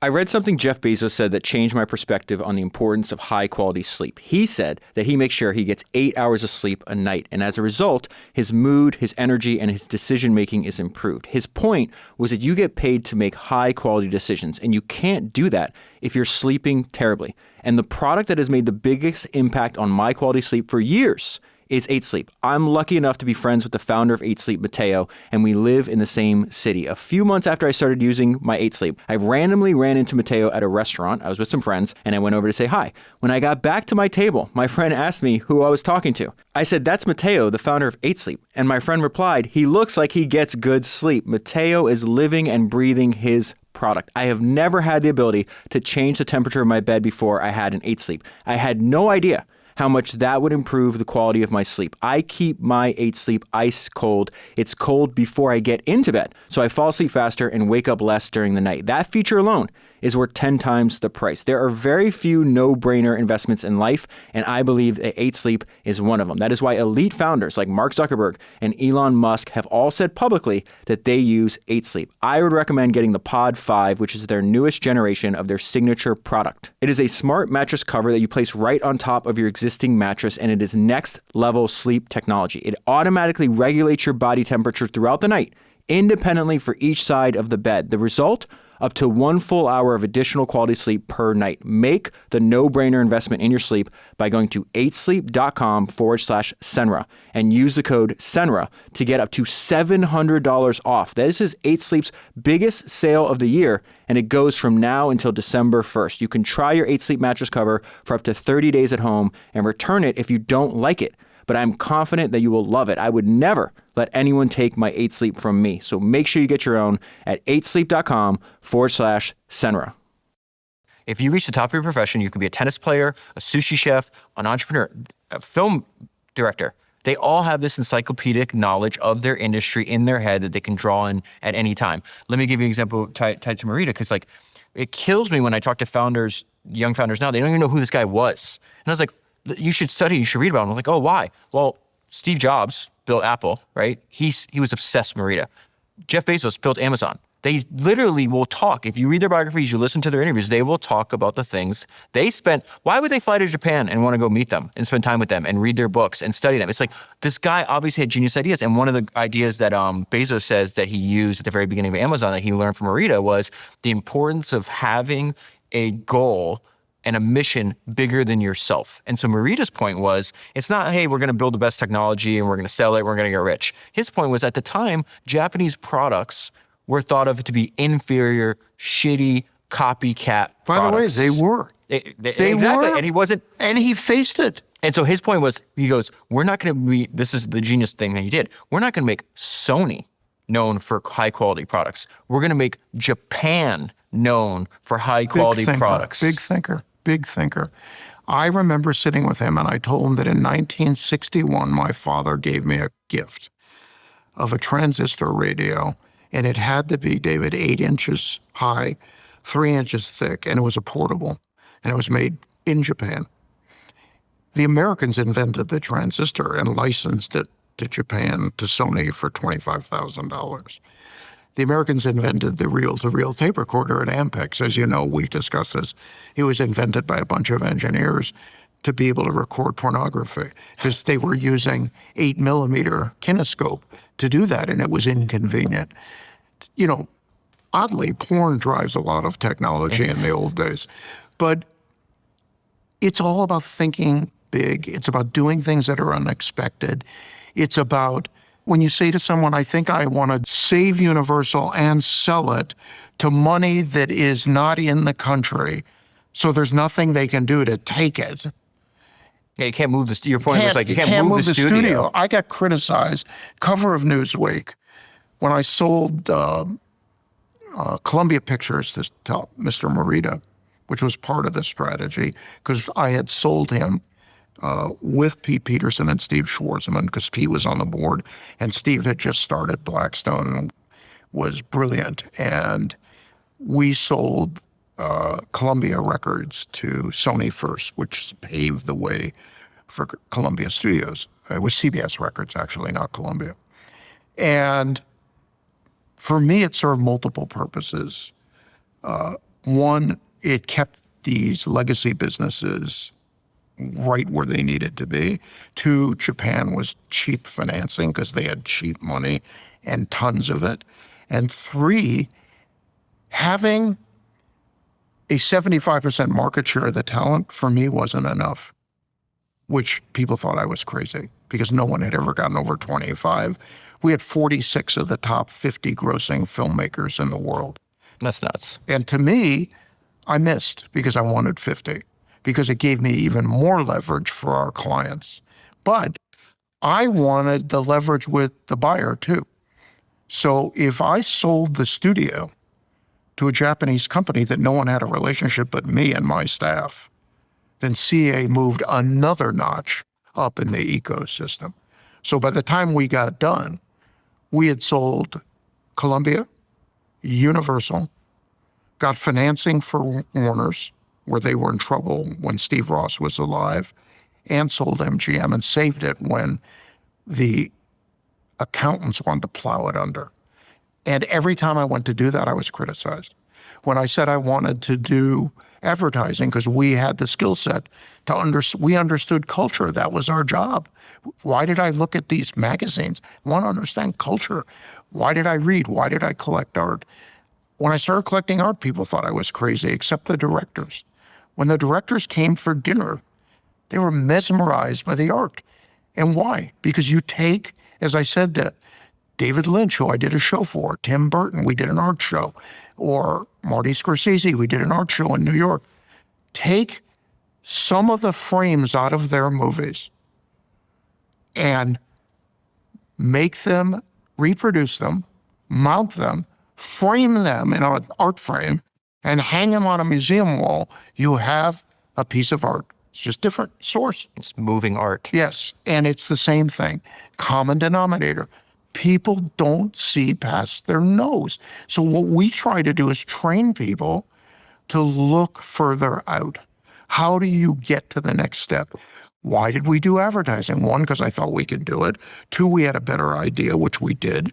Three, all our clients had downtime. So everyone said, oh, movie directors don't do advertising. Well, that's complete, utter nonsense. They want to make money when they're not doing anything, and they get to work 5 days and make $1 million. So they all did it, and all the other agents that criticized us looked just pitifully stupid because they not only did it, they enjoyed it. Coke was doing 6 commercials a year. For the same budget, we did 35 for the same budget. And we got Quincy Jones to redo their theme song. And we changed their saying for the time, which was always Coke, is what we came up with. Quincy did a theme song in 6 beats. He did it in urban, he did it in rural, in city, he did it in country and western, he did it in classical, and we used it all over the world. There's something tactical about the Coke deal that I was thinking of when I was reading your book. You knocked it out of the park with them. They even told you how happy they were and yet they sent you a check, and I can't remember what the check. I think they sent you like a $3 million. No, they sent me a check for a commercial. We did a black and white commercial. A guy who just passed away named Len Fink, who I stole from Jay Chiat, who was a genius advertising guy in LA, Chiat Day. They were amazing. Yeah. And what did I do? I reviewed who was amazing. I found the guy, and I went and got him. Yeah. And everyone was shocked that I got him. And I got him before we got the deal. So that I got him and a woman named Shelley Hochran, who did the most brilliant ad campaign ever at Paramount for Warren Beatty's movie Reds. It was just genius. But they send you a check. They send me a check. We did a black and white commercial. They send me a check. You're right. It was for $3 million. Something like that. No, yeah. it was $3 million. Okay. They sent the check for $3 million for the cost of the commercial. Okay. I sent it back intentionally, telling them the commercial cost $30,000 and that they misread the invoice because they thought I made a mistake on the invoice, not me, our accounting guys, because we billed for $30,000. They said that was one of your deals. Like you're not gonna charge more than okay. They said we never had a commercial for less than $3 million. So we were thrilled and we thought you made a mistake and we trust you, so we sent you the money. Sent it back, sent the check back void. Because I said we did it on a Apple II. Len Fink did the commercial on a Apple IIe computer, the first computer Steve Jobs came out with. And we did it in black and white. And they didn't want to take the check back. And that gave me the opening I wanted. Okay, explain that to me. I said to them, we don't want you to overpay anyone except us. You're not going to overpay for commercials, but you got to pay us. And by that time, we had delivered the polar bears, which they're still using 40 years later. Think about that. We delivered 350 commercials over our tenure with them. No one's ever done that. Madison Avenue got paranoid. But what was the difference between what they wanted to pay you and what you eventually were valuing your own work at? It was huge. So how do you get them from? Well, no, what they were paying for was a commercial. Yeah, but I remember in the book, like you essentially got them to pay whatever the number was they were trying to settle up on. What they actually settled up on was considerably larger. Because I basically said, there's not much to talk about. It's all visually available. You ran the 35 commercials, and I suggested they do them in the theater in their building on Fifth Avenue, 5th and 55th, where Allen and Company is. And I said, run, and it's Herb Allen who got me into this. Which is also your mentor, Herb Allen II, right? The best man on the planet. You want to talk about integrity? I sat in his office where Sumner Redstone sent him a check for $1 million rather than complete hiring him as the banker when he bought Paramount, because Herb was the banker of record and somehow got pushed out of it. And as Herb's talking to me, sitting where you're sitting, he took scissors out of his desk, and while he's talking to me, he starts cutting up the check. And he cut it in the finest pieces he could. And then he took it on the desk, and he put it in the envelope that Sumner sent it in and sent it back to him by messenger. This guy had the highest integrity I've ever seen in my life. Never lied, never wanted publicity, didn't want to be in the limelight, did every deal with me, and I learned everything. Everyone said, my son said, how'd you learn how to be an investment banker? I said, I did it, and Herb Allen made sure I didn't make any mistakes. But we talked about mentors before. Tamara said to me the most interesting thing. She said, you give so many people good advice. She said, you only give bad advice to one person. Yourself? Yes. Interesting. And it's true. I've made some of the worst decisions imaginable because I've had no one like me to talk to. When's the last time you made a bad decision? Well, I make bad decisions on a regular basis. I mean, they're a consequential one, though. Well, consequential is a different story. I mean, I made some bad decisions in parts of my career where I could have done things differently. It's a whole nother podcast. But, it's interesting. Patrick Collinson, who I have amazing respect for, I got a call from him when my book, 6 months after my book came out, 3 months, I don't remember. I lived in San Francisco. He said, what are you doing for lunch this week? And we made a lunch date. I went to the office. I sat down with my tray in his commissary, my book sitting right there with like 90 or 100 yellow Post-its in it. I know the.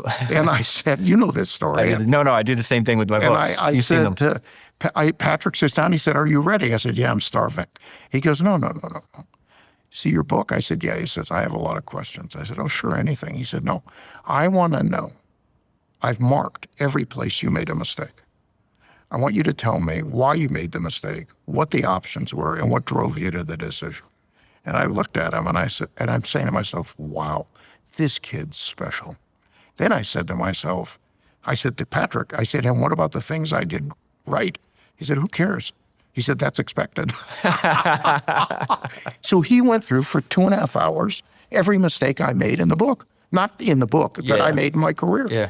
And I said, I walked out of there with such respect for this guy that he took that time to do that in a business that has nothing to do with his, but everything to do with it. Because as you and I said at dinner, every single business has the same parameters. When we talked earlier, when we started this discussion, I talked about how I was aware of what people that worked for me or with me, because I called everyone a partner no matter what their interest in the business was. I called mailroom people partners.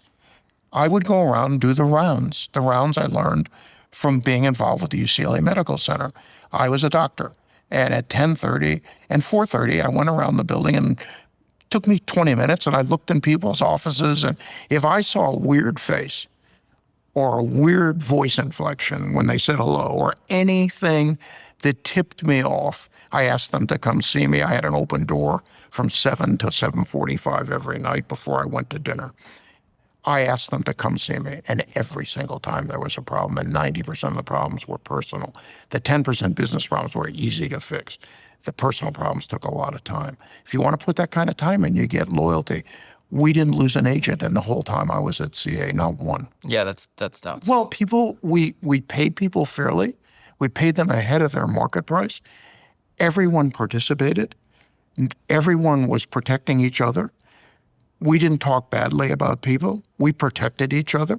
If studios tried to roll over one of our people, we'd all get behind that person and make the studio miserable. And we elevated ourselves to a position, treat us nicely, and our clients will, in turn, do the things you need them to do. You'll pay them for it, by the way, and you'll probably pay them more than you're going to pay through other agencies. Listen, when I signed Mike Nichols he was one of the last people we took from ICM, and his agent, he'd been with him for 25 years. Mike Nichols' price, because he was put in with our clients, Oliver Stone, Barry Levinson, Ron Howard, Stanley Kubrick, Steven Spielberg, Marty Scorsese, everybody. His price went up $2 million because he fit into a higher strata price with us than with anybody else. And yes, when asked if we price fix, I say no and yes. We demanded for the AAA clients, AAA pricing. And you couldn't price one less than the other. So you apply that same idea that you were using for filmmakers to your work with Coca-Cola then? Absolutely. Absolutely. And I also did what I told you personally, volume. Coke. Why did I do 35 commercials instead of 6? Easier to do 6. Mm-hmm. Did 35 because we ran it.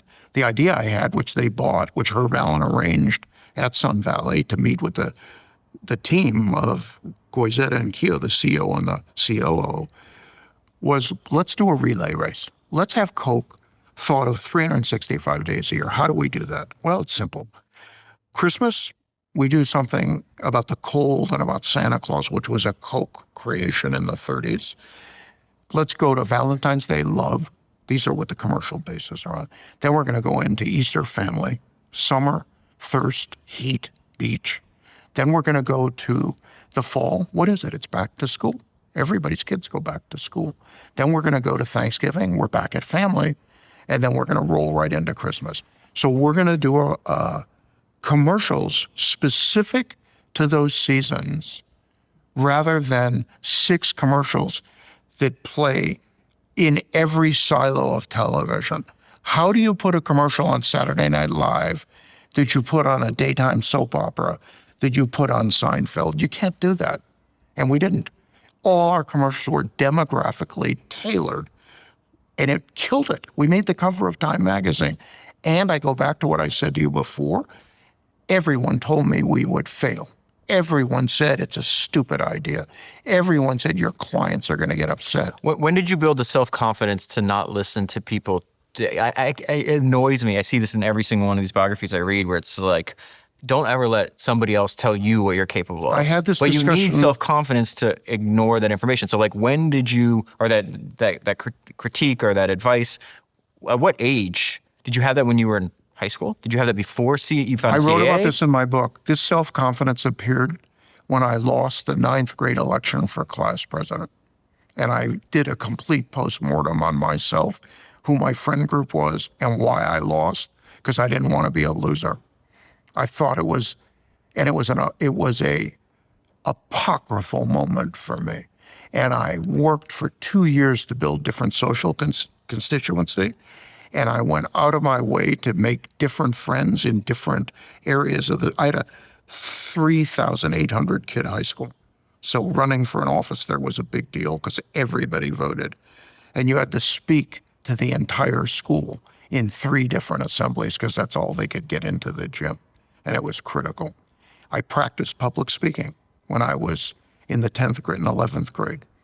And I won student body vice president, then I won student body president by wide margins because I really worked it, no different than I worked any business I've been in. And I realized, and I said this to someone this morning on this call about this deal I'm doing.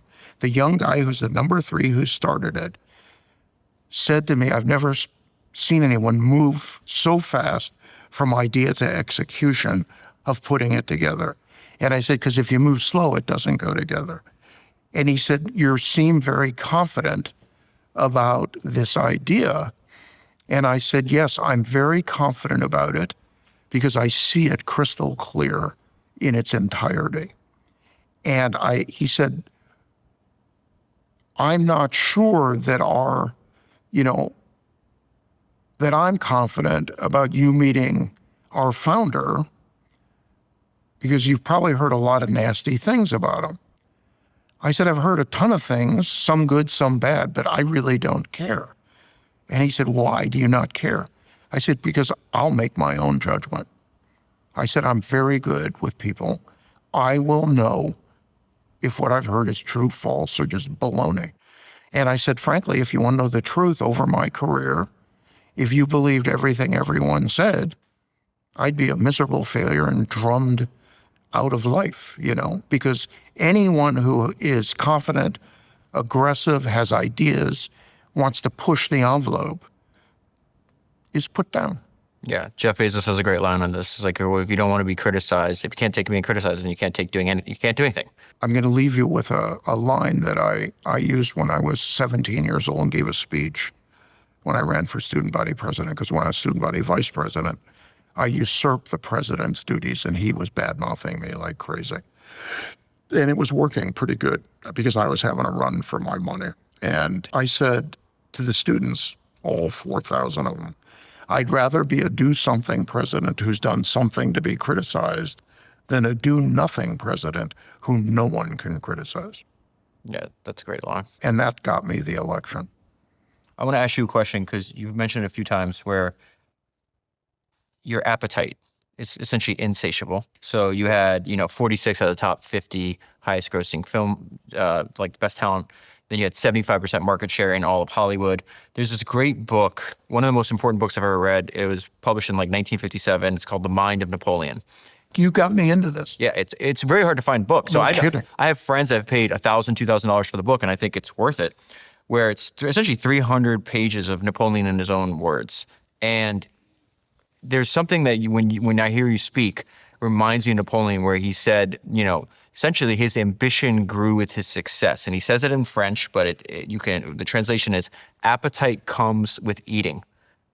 For excessively ambitious driven people, it's not like, oh, I ate, so I'm full. It's like, no, I've eaten, and the more I eat, the more I want to eat. But that's 100% accurate. Listen, one of my clients who I'm crazy about, Francis Ford Coppola, wrote a screenplay that one of my clients that I was also crazy about, who passed away, named Franklin J. Schaffner, directed. It was called Patton. I am a voracious reader on anything about military leaders. I've read about Patton. I've read about Omar Bradley. I've read about Dwight D. Eisenhower as military leaders. Blows my mind.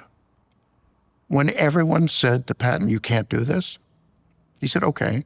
He said, you're right. And he just went and did it. How did he get his army to march double the amount of the standard army march, supply them, feed them, and not irritate them? Because he was a leader and he had guts and he wasn't afraid. And people couldn't stand him. Not his people, though. Not his people. So for me, if my people support me, I'm fine. What other people say, I don't really care. I don't think about it. I get asked this question every single day of my life. Tomorrow calls me the truth teller because I say the truth. I said it to you. I gave you my best advice of what I thought you should do. I may not be right. No, I may not be. I may be. No, the funny part about that is, so, one things that, so when I asked you earlier, it's like, hey, if you think about the people that are best in the world or what they do, if like one trait, think about all the people you met that are the best in the world you became the best in the world you. What is the single most important trait that you've observed across all these people? My answer to that question would be focus. And so like I'm insanely focused on just podcasting, and I only think about it. That's basically all I think about all day long. And when we had that very intense 3-hour dinner, 20 minutes of it was you explaining, this is what I would do if I was you. But that's to just push you. But the interesting part was, as I told you, is like, the advice you had for me, I had already put into, it wasn't public, so you didn't know this, put into motion. I was like, it's pretty impressive that you can come from outside of something I think about all the time and you nailed the single best opportunity. That's the only talent I have. That's not the only talent you have. No, I have the ability to think out of the box on any business. Which is creative. No, I'm not going to argue with you. I have the ability to think out of the box on any business, even though if I don't know the business, because I have this thesis, and I've said it 100 times to you and to everybody else, every business is the same. Now, the details are different, right? But the businesses, the blocking and tackling is all the same. And it's always about momentum and focus and loyalty and aggressive control of marketplace and monopoly. Monopoly. I'm a monopolist. If we were going to build a business, you have to be number one, and you have to have the lion's share of what you're doing, or the lion's share of opportunities of what you do. If you pass for fundamental reasons, that's good too. But you can't do anything halfway. It's crazy. This I learned as a kid. There's nothing, like when I had a paper route at 9, I realized I had enough time to do 3 paper routes. And I went and, under another name, got the other 2. Because the guy delivering the bulk of papers thought he was delivering to 3 different people, and he thought no one could do all 3, and I figured out I could do it. And then I hired someone to help me when it became an issue. So it's always about thinking the next step. It's that great Bruce Lee line, which I showed you. If this is where you want to punch, this is not the target. This is the target back here, and you punch through. That sounds stupidly, naively, innocently kind of elementary. Mm-hmm. But if you think about the broader ramification about that, it's a foundation of business. And those are all things that I think are important. You talked about Michael Dell. I saw Michael Dell at a conference in Aspen last year. That guy's still working every hour of the day. He's a remarkable person. He started his company at 18. He's in his 60s, has no desire at all to stop. But that's my point. You know, he had a paper out too. But he figured out this crazy, in his own way, of how to maximize how many subscriptions he could sell. And he realized that if you were there's 2 people that bought newspaper subscriptions in Texas. Texas is a much higher rate than the general population, which is newlyweds and people that moved. And so he's like, hey, all that information is public in Texas. He went down to the courthouse, brought a computer, right, his Apple II computer, and he just had them give me a list of all the people that were married, just recently married, and all the people who recently moved. It's just like doing that at 12. He was 12 years old. Think about what you just said. Detail, right? Drive, ambition, Don't give up. Just keep going. You know, I had a dinner in London. I don't remember if I told you this story recently, that with a friend of tomorrow's who's a businessman, and 5 guys in business asked to have a dinner with me because they want to understand why are American businessmen so successful on a comparative basis broadly to other people around the world. Why are they so successful? And there's a lot of reasons, but we sat down at the table, very formal, everybody in suits. The 5 guys were in their 50s. They all were pretty successful except one who opened the dinner and said, he started the dinner and said, I'm moving to Stad from London. Oh, I said, taxes? He said, no. Skiing? So I said, do you like, no, that was the question I said. First question in front of everybody before we ordered. Do you like to ski? He said, no. I said, what happened? He said, my business bank went bankrupt. I said, okay. You don't like to ski. You're leaving London. You're going to Stad, and it's not a tax problem. And your business failed. I said, so what? He said, what do you mean, so what? I said, failure is a part of life. In America, failure is a badge of honor. It means you tried. You get back up on your horse, and you try it again. I've failed at a number of things. It doesn't stop me. And all of a sudden, the meeting was pretty much over because I said to him, we don't need to talk about this anymore. There is no such thing as failure. It doesn't exist. You cannot give up. And by the time we got done with dinner, he was not going to move to Stad and ultimately did not and is working on a new business. I'm glad you brought that up because one of the things, there's one of my favorite lines. So you know this, like I take every book I read, right? I try to distill it down to like the 10 most important sentences in the book. And one of them for you was, this is completely, I strip it of all of context because I think if you just read the sentence, you'll understand why the sentence is important.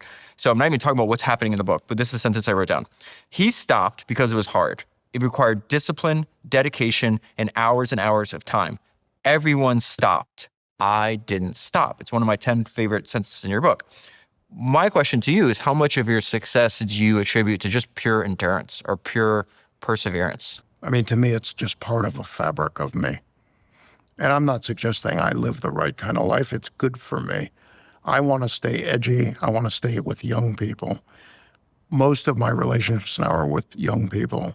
I learn. I feel I get up in the morning. I have a purpose. When you were building CAA, though, you were under enormous amounts of stress. And you had this crazy schedule that you detail in your book, you know, essentially on it 20 hours a day, 200 phone calls, 300 phone calls a day. When was there ever a time where you almost quit? No. A failure is not an option when you come from where I came from. But even after you were already wealthy, you weren't working for money. It's not about money. Yeah, you weren't working for money. It's about a whole series of other things. And when you grow up in the San Fernando Valley and your father makes about $300 a week on a good week, and you don't get any allowance, and you have to have a paper route at 9 to be able to go buy an ice cream, and you're also saving for a car because when you're 16, you know your dad can't afford it. Failure is not an option. It's binary. There's no option. Success or death. It's like, what are you going to do?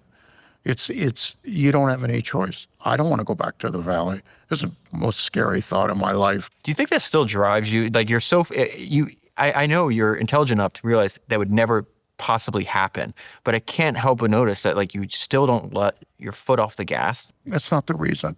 I like it. I love the action. I love meeting people. I love learning. I love being focused. I like to get into new things. So when did your motivation come from? I'm obsessed with this. I love this. Because at the beginning it was, I don't want to be a loser. Yeah. Right. So when did that switch from I am terrified to wind up like you said in your book, like you felt like you were born in like the wrong nest, like a cuckoo bird, right? It's like I'm not in the right situation for what I feel my life should be. Well, right? I always say I should have grown up on the East Coast. Why? Because it's a very different environment. It's a creative environment in LA, or it used to be, not much anymore as it should be. But New York was about multi-different businesses and culture and art, film, music, finance, advertising, everything. It was in New York when I was a kid. Let's go to New York in 1 second. But it went from, this can't be my life is like the way I describe it. This can't be my life is a very powerful motivator in your early life. Now it has switched to, I'm obsessed with this. I don't ever even think of retirement. I'm constantly like inspired every day. I want to like create new things. So when did that switch in your life happen though? When did it come from like almost like a negative motivation to a positive one? You mean as far as gaining the confidence to try to do? I don't even know if it's confidence. It's just like your source of this inner desire to win, this burning desire to achieve mission success. And that's very obvious in your early life, right? The source of that was an unhappiness, a deep unhappiness with your present station in life. Now, eventually that drives you so much that it almost, I would say, caused a lot of people's success. Now you're not worried about ever going back to the valley. And now the source of your motivation and your drive every day is like, oh, I'm completely obsessed with this. It's a really smart question, and I've got to answer it. And it kind of brings me full circle here. I say this to certain people I'm close to, which is there are parts of me that still live in the valley that I'll never forget my whole life. And it's going to sound crazy stupid, but I find myself sometimes, I remember when I was a kid and my dad was a liquor salesman and some of his accounts were restaurants. So he used to take us to early bird dinners because he would get a discount on the dinner before 6 o'clock.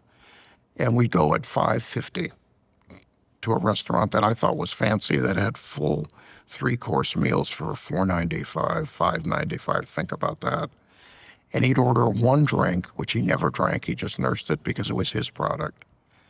And we were not allowed to order lobster or steak or anything over a certain price on the menu. And I was saying to Tamara the other day, occasionally, that I slide back into that, which is weird because I don't even look at checks anymore, when they come. I mean, we had dinner together. You saw that. I just signed the check.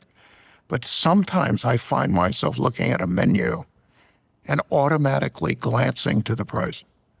For no reason, by the way. I don't care. But yeah.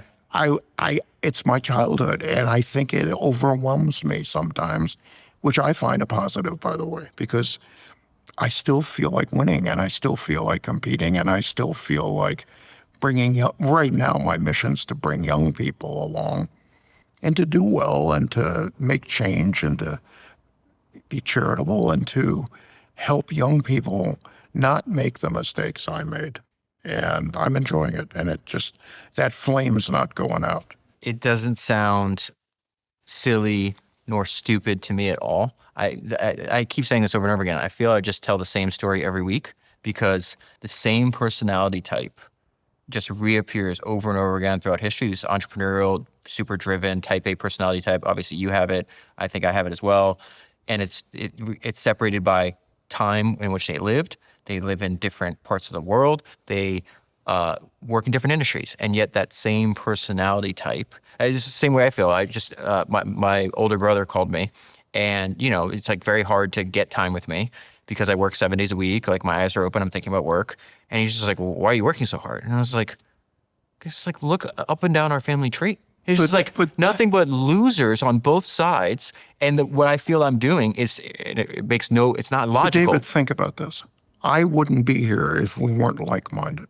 Doesn't matter what we do. Yeah, it's the first thing you said to me when we sat down. I wouldn't be here. I wouldn't have been friends with you. I wouldn't be interested because there's no common denominator. Yeah. There's no hook for a foundation for the relationship. Again, a lot of these questions are selfish because I use this format to learn directly from you. One of my favorite things, obviously, we spend summers in Malibu. When you're in Malibu, for July 4th is a very important holiday to me. My dad's a Cuban immigrant. I'm, hugely pro-capitalistic and hugely pro-American. And you can't do fireworks here because of all the fires. So I try to figure out a way to celebrate America during July 4th for my daughter. And so what I do is at first I made her do this and now she does it on her own. I made her watch Hamilton, the musical, on like Disney Plus. And there's a now she knows all the songs. She went to go see it on Broadway, and she likes the soundtrack and everything else. But one of my favorite, there's two of my favorite songs in Hamilton. It's like one of them is Nonstop, which talks about volume, which me and you talk about over and over again. Just the guy just wouldn't stop. He wouldn't stop writing. If he's awake, he's writing. He's trying to get his ideas out there. But the other thing is just the fact that he understood is, same situation. Poor orphan kid comes to America. He's like, didn't matter. He's the right hand of George Washington. He's the first Treasury Secretary. He was impossible to satiate. It was impossible. What he understood about himself is like, I will never be satisfied. I'm going to ask you this question. I think I already know the answer because we've talked enough. I just don't think there is even registers with you. It's like you will never be satisfied. You don't look at it as there's no end to your ambition or what you want to do in this world. I'm going to give you a simple answer. I don't want it to. What do you mean? I don't want there to be an end to ambition or enthusiasm or curiosity or the things that drive me to help people, to be an advisor to people. I don't get paid for being an advisor. You didn't pay me for having dinner with you. As a matter of fact, now that I think about it, I paid for dinner. Now that I think about it, I paid for dinner twice. Okay. In any case, I want that life or I wouldn't do it. Believe me. I just read your friend Barry Diller's autobiography, which is really interesting. And he has a line in there, they're just like, I don't think about retirement. I'm not interested in it. He goes, I wake up every day and have ideas. Well, that's how I feel. Okay, so I'm going to change gears about what we were talking about real quick because there's one thing on the list that I absolutely have to get to, and I want to get to. This will probably be the last thing we talk about. I want you to tell me about, we talked a lot about people that have a lot of charisma, a lot of intelligence. I loved what you wrote in your book about your friendship, your deep friendship, your life, sounds like multiple decade friendship with Michael Crichton. 30 years. What can you tell me about your relationship with Michael Crichton? Certain people have touched my life in a very unique way. Ben Horowitz and Marc Andreessen in '99 put me on their board, and I never met either of them, and they had the confidence in me to go into a business that I told them I knew nothing about. I mean, I had some experience in tech from '92 with my Andy Grove Intel CAA deal, meeting Gates in '93, but nothing like they did. They grew up in Silicon Valley. That was a huge life change for me. Michael Crichton was one of these guys that at the beginning I just needed to sign as a client to be on the roster. And after 2 or 3 meetings, I just said, my God, this man is so special. He was not just intelligent to a degree I'd never seen at that time. This is 1979. He was thoughtful. He was ahead of everybody in his thinking. He was talking about computers in the early 80s. He was an Apple fellow when no one knew what the hell that was. He traveled extensively and wrote articles about it, but kept notes on everything he did. And he loved art. He wrote the definitive textbook on Jasper Johns. To this day, it's the definitive book. And I talked to him every day of my life, 7 days a week. 7 days a week. And if I didn't talk to him, it was odd and I missed it. I would talk to him no matter where I was. I could be in Japan, I could be in Europe, I could be in New York, didn't make any difference to me. And sometimes the conversations were short, sometimes they were long. I enjoyed every second of it. Going on vacation with him was a lesson in curiosity. The guy kept notes on everything he saw. So I remember we were in the Caribbean together. He kept notes on everything that he saw, and it all ended up in movies. And I value loyalty as a very important point for me in a relationship. Every problem I had or every success, he was there for me. I remember I made a couple of huge mistakes, and he said to me something I've never forgotten. He said, forget it, there's always another rodeo. That's his line to me. And he's turned out to be right. I miss him every day of my life. His book stands on my desk and a small personal collected by him, Frank Stella drawing that he gave me as a gift is in a place I see it every single night before I go to sleep. And I love this guy. I was devastated when he passed away. Devastated. Because he passed away young, didn't have to. It was his own fault, I think. What happened? Well, he was a doctor, a medical doctor. So I could be wrong. I don't know it for a fact. I think he kind of overdid the chemo. And I think that killed him. That's my guess. Or it's caused something to happen. But I don't know the facts, by the way. But a loss to me that was devastating. And I remember the night that his wife called me, because it was the night that Obama, I think, won the election. It was that night. I'm not sure. Some event happened, and I was in the back seat of a car, and I got the call, and I was devastated. But for me, mega influence on my life, mega loyal friend through thick and thin. Didn't matter what I did. He didn't judge me. And he had this extreme, I think I learned this from you, he had extreme work habits where he wouldn't write every day, but when he wrote, he would write for Yeah, I had all my writers, and we had 400 of them, we had different work ethic and different schedules. So James Clavell, who wrote Chauvin and Taipan, he would write every day from 7 in the morning till 12:30, hell or high water, 6 days a week. And at 12:30, he went to lunch, and he didn't work until the next morning. And he did 10 pages a day. That's what he did. So you could almost tell when he was going to be done. And his books ran about 1,200 pages. Michael hated writing. He rather do thinking. And he waited for deadlines. And he wrote Jurassic Park in 5 months because he wrote 20 hours a day, 6 days, 7 days a week, because it was due. And he just waited. What do you think is the most important thing you learned from him? From him? Oh, unequivocally curiosity about everything. Guy was curious about everything every day of his life. And